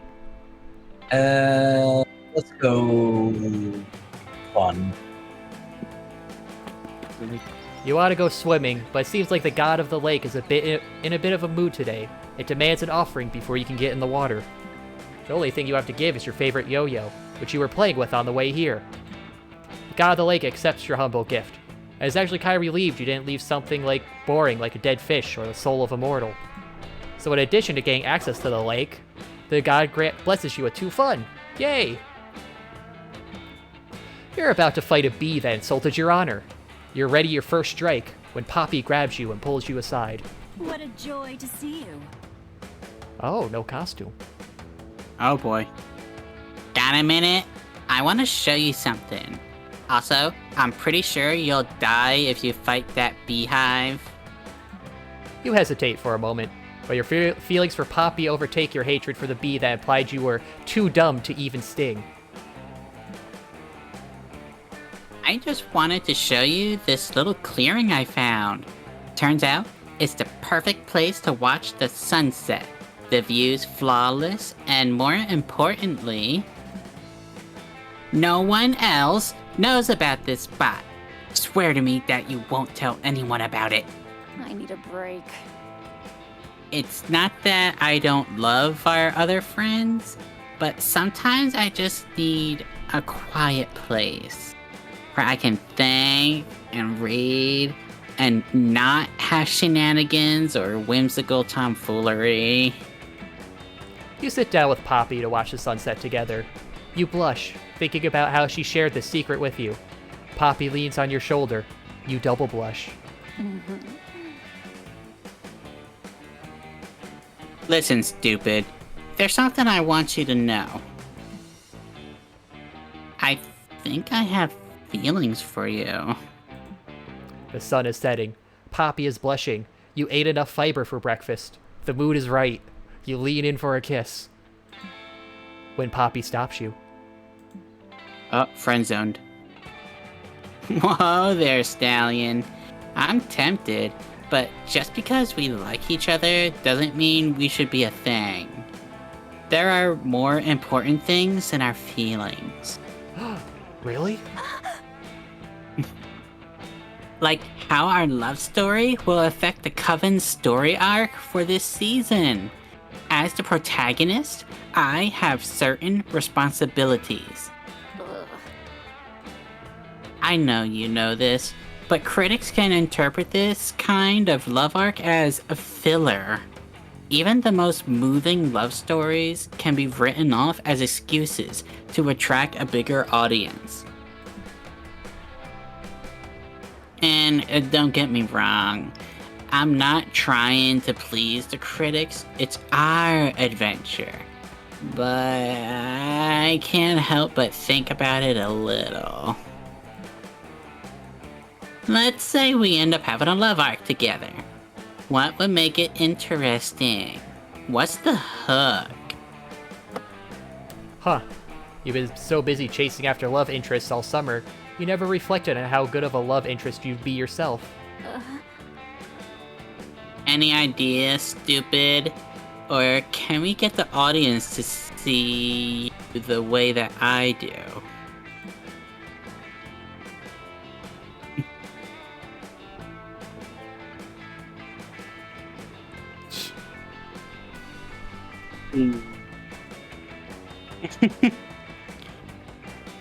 I'm not sure which is which here.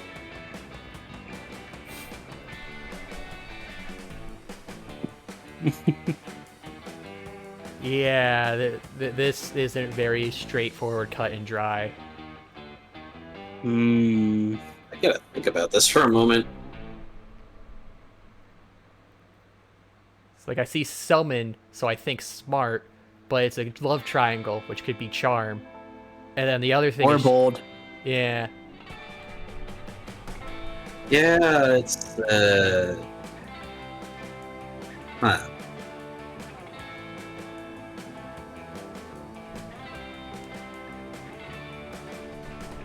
I really don't know what to do here. Then stop thinking with your brain and start thinking with your dick. No. It's scary. I don't want to be horny. I just want to be happy.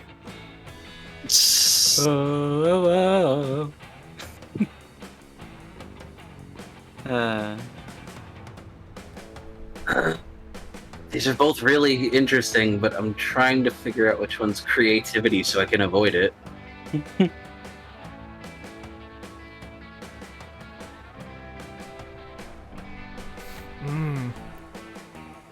What do you boys think?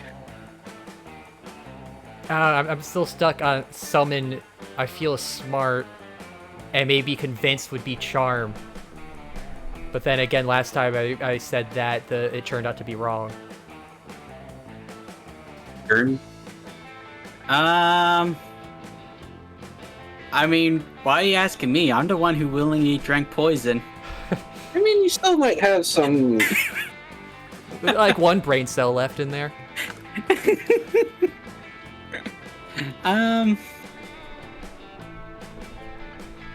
Honestly, man, I don't know. I'd say just like coin flip it. Right, Let fate decide your fate. Oh, thanks.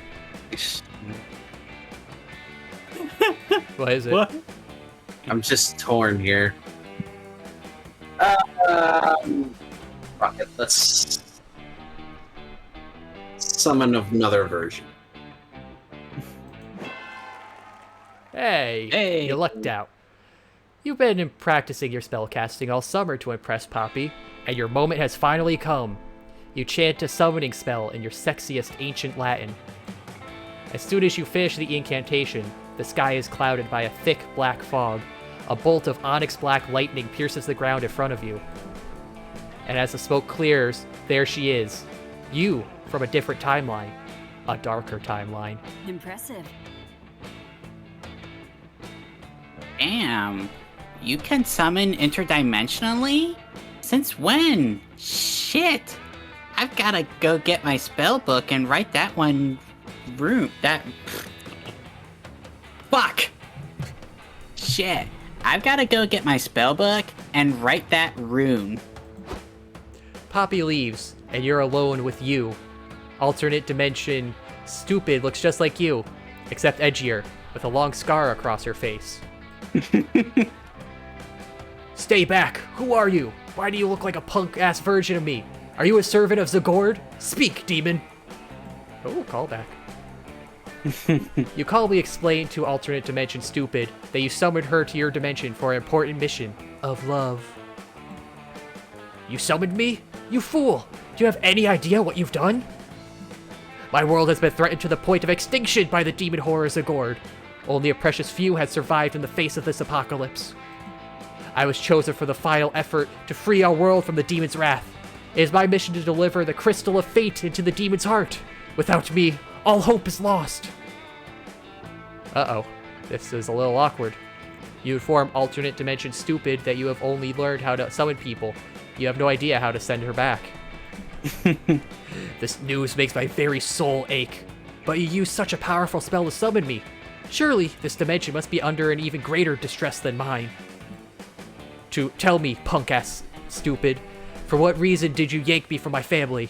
What unholy curse threatens this world? Yikes. You tell her about your crush on Poppy, and how she's so cool, and how you want to smooch her, but in an interesting way. Your alternate dimension twin doesn't say anything in response. You've never seen someone's spirit broken so badly. Her body is alive, but her soul is dead. Jesus. Poppy returns from grabbing her spellbook. It finds you giving your alternate dimension twin a cheer up, who cares that everyone you know is doomed noogie. Ha! I've gotta say, you two look pretty cute together. And as for our story arc, I'm certain that mischievous twins from alternate dimensions will cause lots of hijinks. Booty calls. Maybe we can even have a threesome for the finale episode. Ooh. Score! It came up with a great hook for the season's love arc. Normally, you'd be threatened by your twin, and worried that she would steal Poppy away from you. But she spends most of her time crying in corners about all their loved ones dying a horrible death and boring stuff like that. You gain 3 charm. Let's go somewhere relaxing. I'm gonna get my bold back. That day you explore the Haunted Manor's basement, only to find out it has a sub-basement. The sub-basement is full of haunted chairs and a staircase to a sub-sub-basement. The sub-sub-basement is a haunted wine cellar.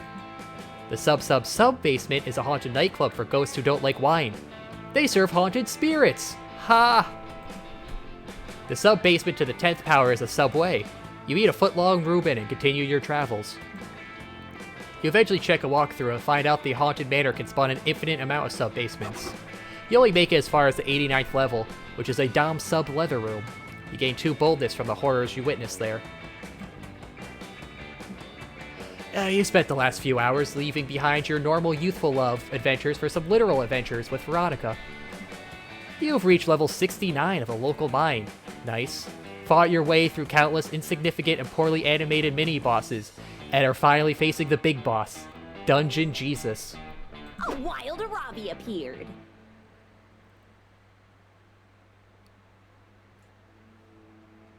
Watch out, Dorito Pope. If he finishes casting water to wine, 80% of your body will be made of yellowtail Cabernet.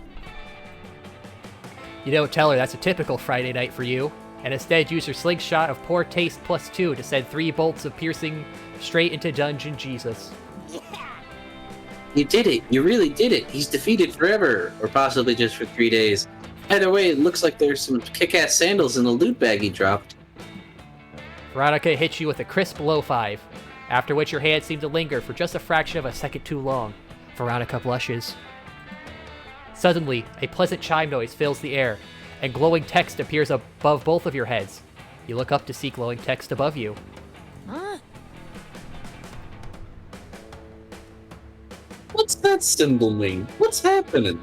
Level up, loser. Check it out, Dorito Pope. You've gained enough XP that it's time to level up our relationship. Ooh. Tell us. Looks like between crucifying Dungeon Jesus and the erotic hand touching, we were able to advance from enemies to friends, all the way to Will Day, Won't Day. Even more gasp! Power up. Even better, now you get to unlock a new skill from your relationship skill tree. Which one are you going to pick? Oh man, choosing new skills is crucial for a successful endgame. And this game, of love, obviously, not an actual video game, that'd be ridiculous. It's no different. Time to pick a skill that will be sure to impress Veronica and take you from will they, won't they to, oh, they definitely will.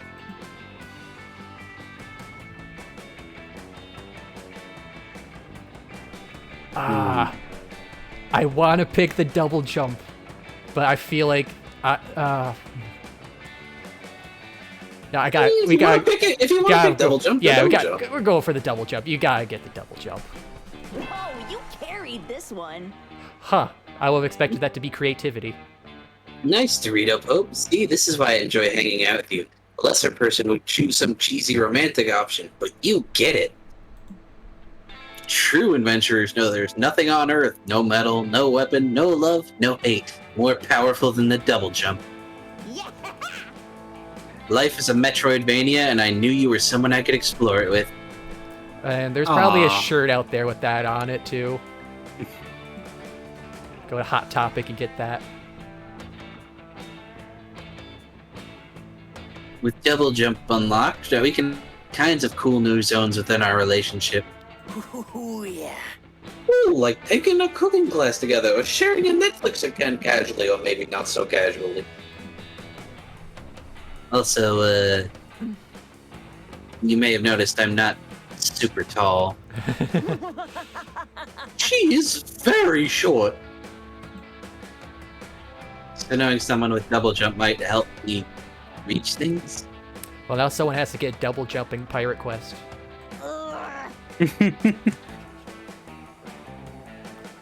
mean, if that's okay, you know, probably gonna have to be Cutlass. She's the only one light and small enough.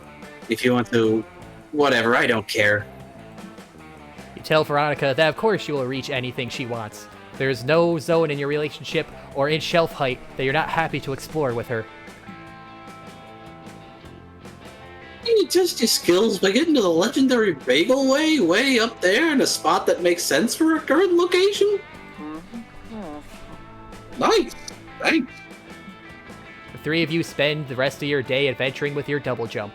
You unlock cool new areas, and then throw down a rope so Veronica can join you. By the end of the day, you discovered boots of ambiguous sexual chemistry +2 in a lava cave, and amulet of intimacy +3 in an icy tundra. And had gotten a kiss on the cheek in a pitch-black underwater grotto. Veronica insists it was Zowie. Zowie insists it was Veronica. You insist it gave you 2 charm and 1 fun. And it did. Adventure awaits. Alright, last zoom. Zoom.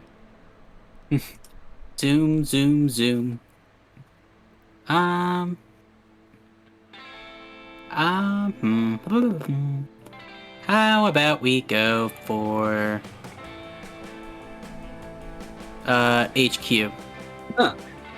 Apparently there's secret endings that are locked specifically behind one drink for every character. Yeah, I think it's the Genie Flask. Yeah. That day in Monster Scouts, you learn to identify different berries. You all search for berries and try to identify them. A blackberry, a blueberry, a dingleberry. But Rachel, the deer person, finds a very weirdly shaped berry no one can identify. You all stare at it for hours. It's closer to abstract art than to a berry somehow. It's a true think piece. It forces you to reflect on berry inequality. And although there are no easy ways to the questions it poses, you all gain 2 creativity from the experience.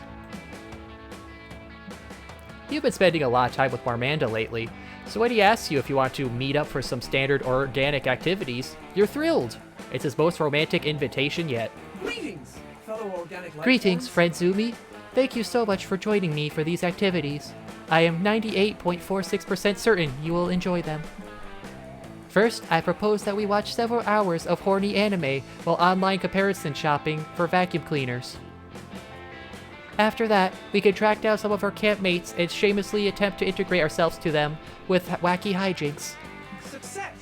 And to round out the evening, we can finish up by leaving positive reviews of Monster Prom 2 Monster Camp on Steam. Wow, they're really going on the nose with that. Wow, those are literally all of your favorite things to do. How did he know? It is no big mystery, friend. I simply downloaded and perused your entire search history. Many of my less scrupulous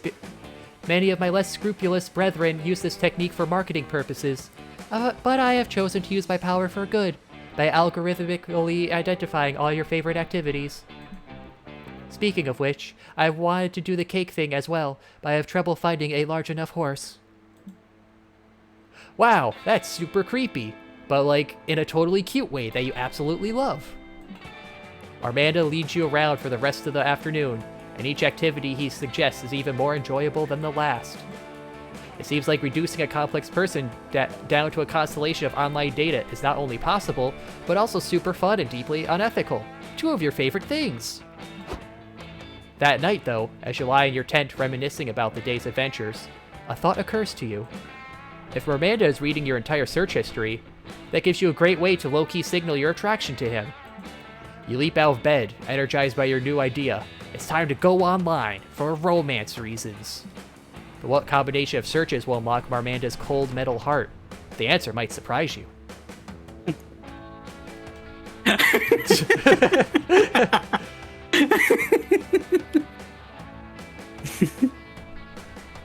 Interesting.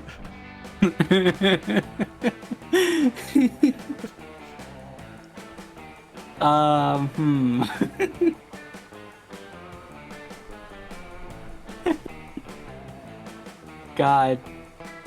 Both of these. I'm gonna go out on a limb and say that one on the bottom's probably fun.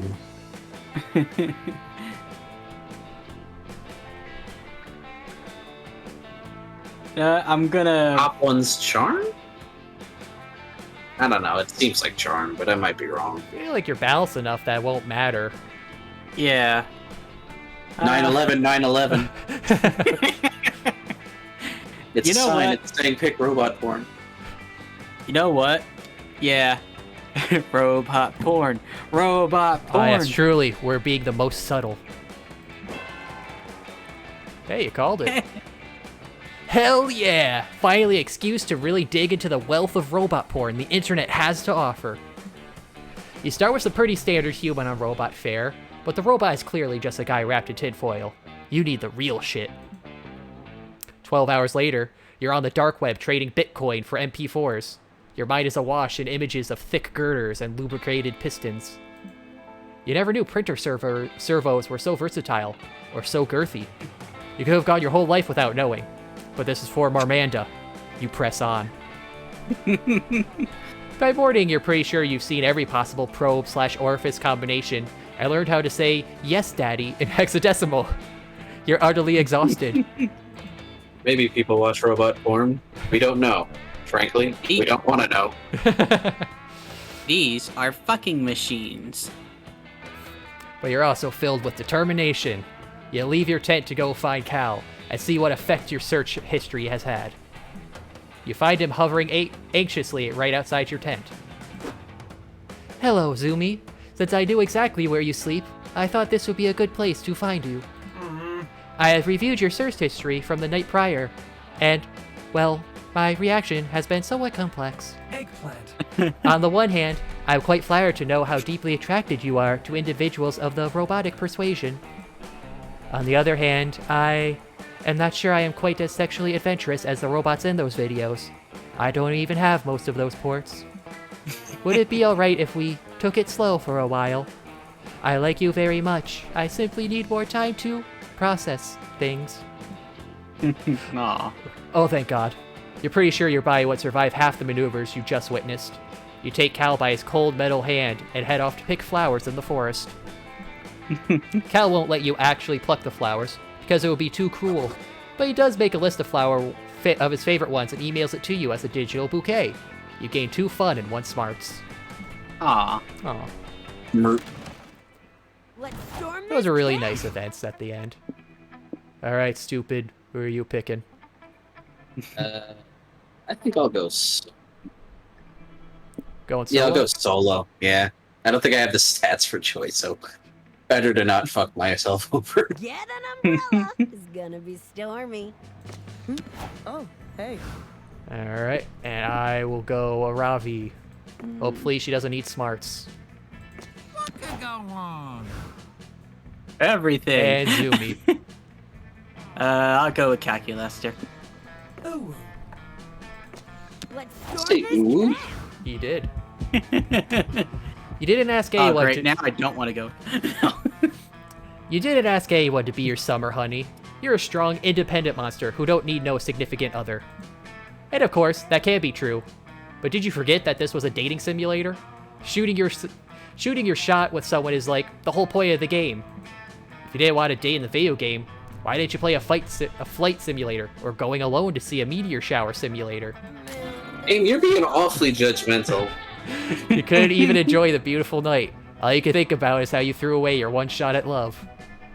Well, it wasn't your only shot, I guess. You could always replay the game and try again. It's a shame about this run, though. Now you gotta start all over.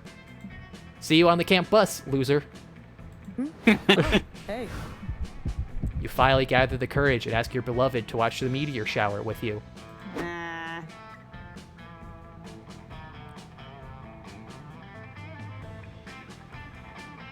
Give me a moment, sir. It's okay. Wait, you want to be my summer fling? What? I don't know. I'm a markswoman and a slayer. The most strategic composition for me is to be paired with something like a tank. What would your class even be? Get good. Is a class that's very lonesome monk or wizard but super lame? Oof. I don't know, but you get the gist, right? Ugh, not a chance in hell. The rejection nerd. stings so badly, you flee into the camp's spooky woods to live as a hermit and never return. After years of living in the wild, slightly insane from your loneliness, you capture a deer and seduce it to be your bride. Your dear wife loves you, lives with you, and you two make it work for some time. But she grows tired of you eventually. Something about you crying every night about how you get rejected at summer camp. She ends up filing for divorce. That silly pun is the only thing that makes you smile during the rest of your life. What could go wrong? I feel like we're all gonna fuck up. And Zoomy. No, you kind of got fucking really good stats. Yeah. No, but I think I messed up a couple of the things. Well, let's find out. I think you got one of them. You finally gather the courage. And also I picked the wrong choice at the campfire. And you ask your beloved to watch the meteor shower with you. You desire a summer fling with me? Well, my summer research has indicated that a summer romance is an integral part to having the perfect camp experience. And according to my diagnostic scans of all our fellow campmates, you are indeed the most desirable match by a 0.6 margin. In that case, I would love to be your fling.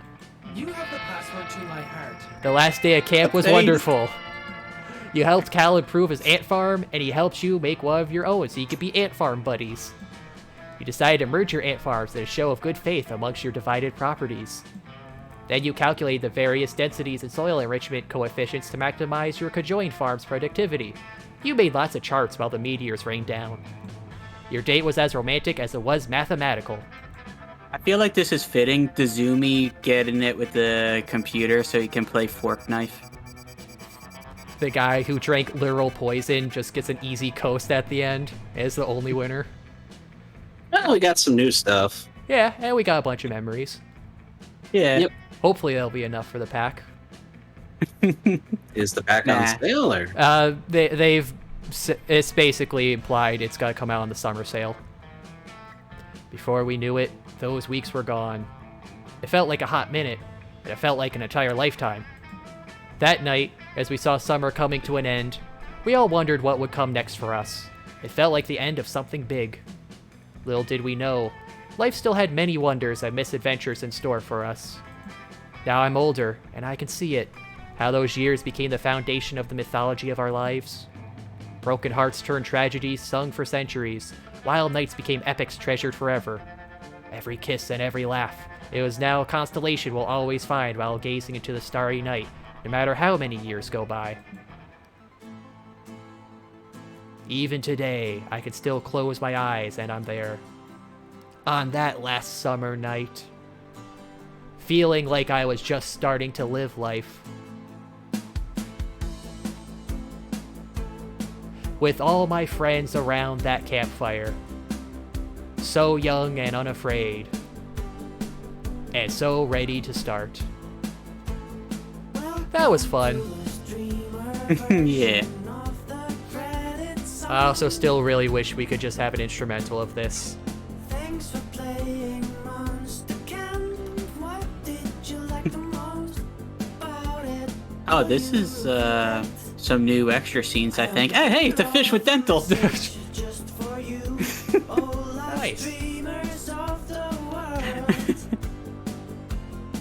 Because it's like, I get the funny meta aspect that they had to make a streamer version, but it really wears out after the first 2 times. It's a pinky promise. True. So yeah, we could probably do another. We could just do another one of this sometime sooner, since Timber missed out and Shima seems interested.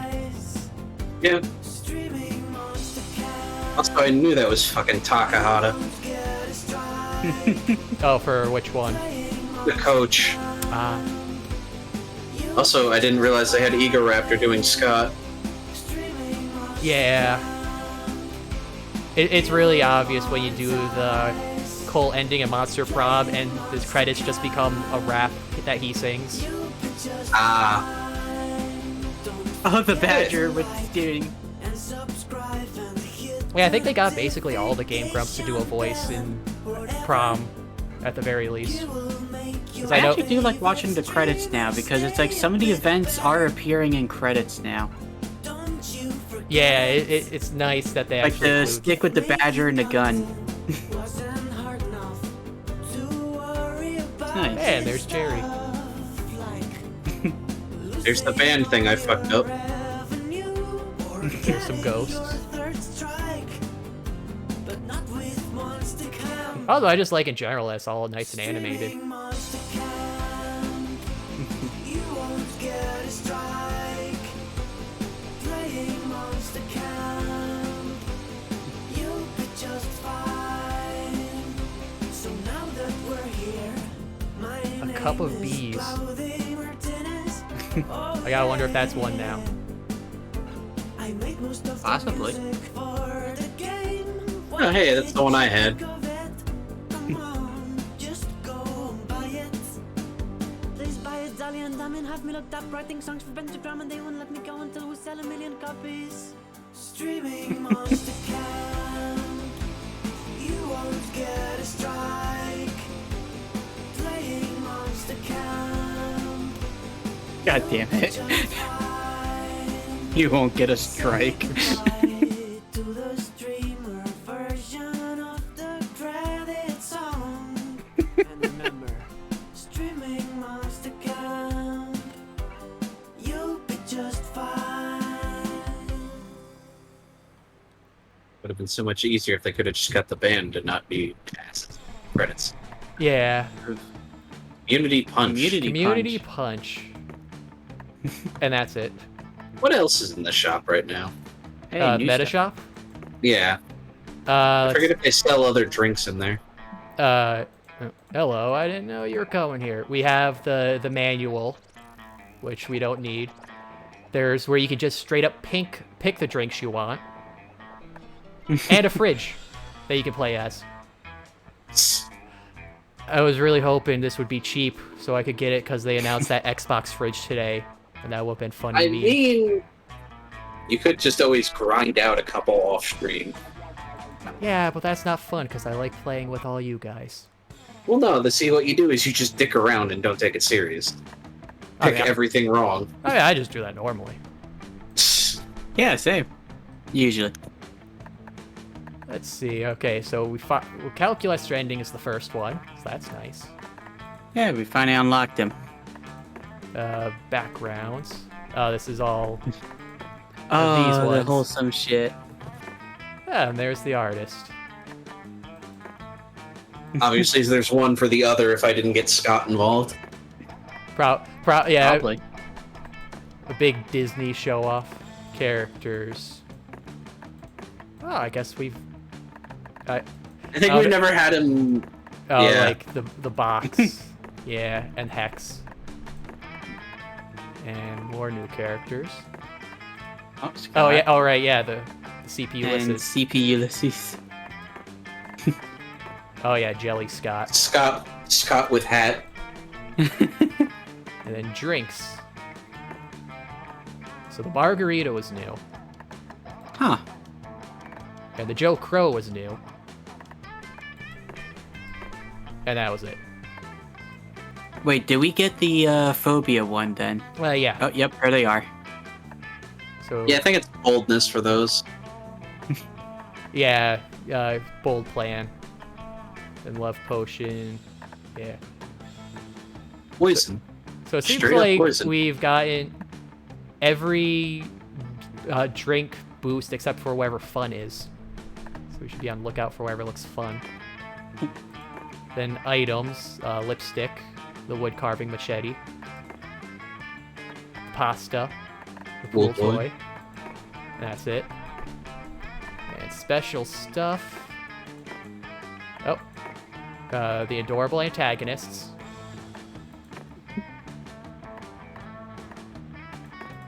Oh. There it is. A delicious hat. Aww.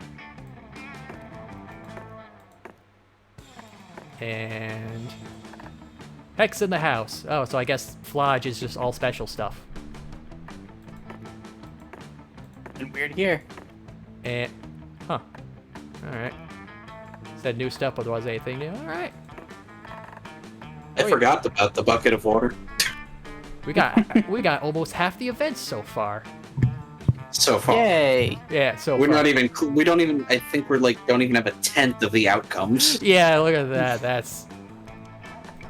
We've got 24 of 63 drinks. Yeah, because we got this massive checklist. Man, imagine that, playing through everything and getting all... This would be a nightmare if you wanted to 100% it, man. Yeah, we had 4 of 7 success endings. Oh, yeah, because we had we got a successful solo, that's what it was, alright. Alright, so yeah, that was fun. Yeah, it was. A good time was had by all, except Timber, who I think may have died halfway through the stream. Someone cut him down. Alright, yeah, so we could do this again sometime, or when this thing comes out, see how much this fancy summer outfits cost. I'm gonna guess at 2,500. Oof. I'm just waiting for the day they make some streamer-unfriendly content, okay? Well, I mean, we do have this... Wait, no, it's not there. There we go, customize. We have super sexy bee costume that I have not seen come up yet. Because I think all the other things take over it. That, and, you know, we don't exactly have Damien pop. Oh, yeah, we also have Monster Porn on. Yeah, that's... Monster Porn. Well, I mean, we haven't had Damien and bees come up in an event, so we haven't overwritten it yet. Fair enough. Yeah. Alright, so yeah, we'll do this maybe next week. We'll see, get some, let the other people have a chance to get in. Yeah, that would probably be good to get, Shima and others in. Yeah. Since we also have that whole, you can date the other player thing as an option. Oh yeah, the sitting at the bench. Yeah. Alright, so yeah, we'll do this we'll see about this next week, and probably finish off Monster Hunter sometime later this week. Do those high ranks. You're never finished with Monster Hunter, my guy. Yeah. So, I mean, look at fucking Pyrite's Hunter rank 72, and we're like 7. Yeah. We got a long way to go. Yeah, sadly, you know, I'm not getting a Switch, otherwise I'd definitely play with you guys, but then again, I think they only limited to 4 players in a lobby. Yeah. Well, I mean, we usually don't have a 4th, because Pyrite usually only hops in for a little bit. Yeah, because he's usually busy at nights anyways. Yeah, still, I already pay for internet. I'm not paying to use online for internet I already kind of pay for. Yeah, that's fair. God, I can't pay $30 once a year. So, yeah. Well, I don't want to give them money in the first place because they always got the shittiest online. See, you go for the deal where you buy Overwatch and they give you 3 free months of online. You remember people used to pay like $30 a month for Warcraft, right? Wow, really? Man, that's crazy. Yes. That used to be the Warcraft, was $30 a month. Huh. And they lowered it. Honestly, I wouldn't know because I didn't play World of Warcraft back then. Meanwhile, RuneScape has only gone up in price over the years. Used to be $5, now it's like 9. Alright, so yeah, that sounds like a good streaming play. We'll just flip-flop between monster slaying and monster laying. Oh. Alright. I told you to slay the Mizutsune, not lay it. Alright, have a good night, anyone watching, and stick around for more monster stuff, and have a good night. Good night, all. 1 Twitch Prime. 2 Twitch Prime.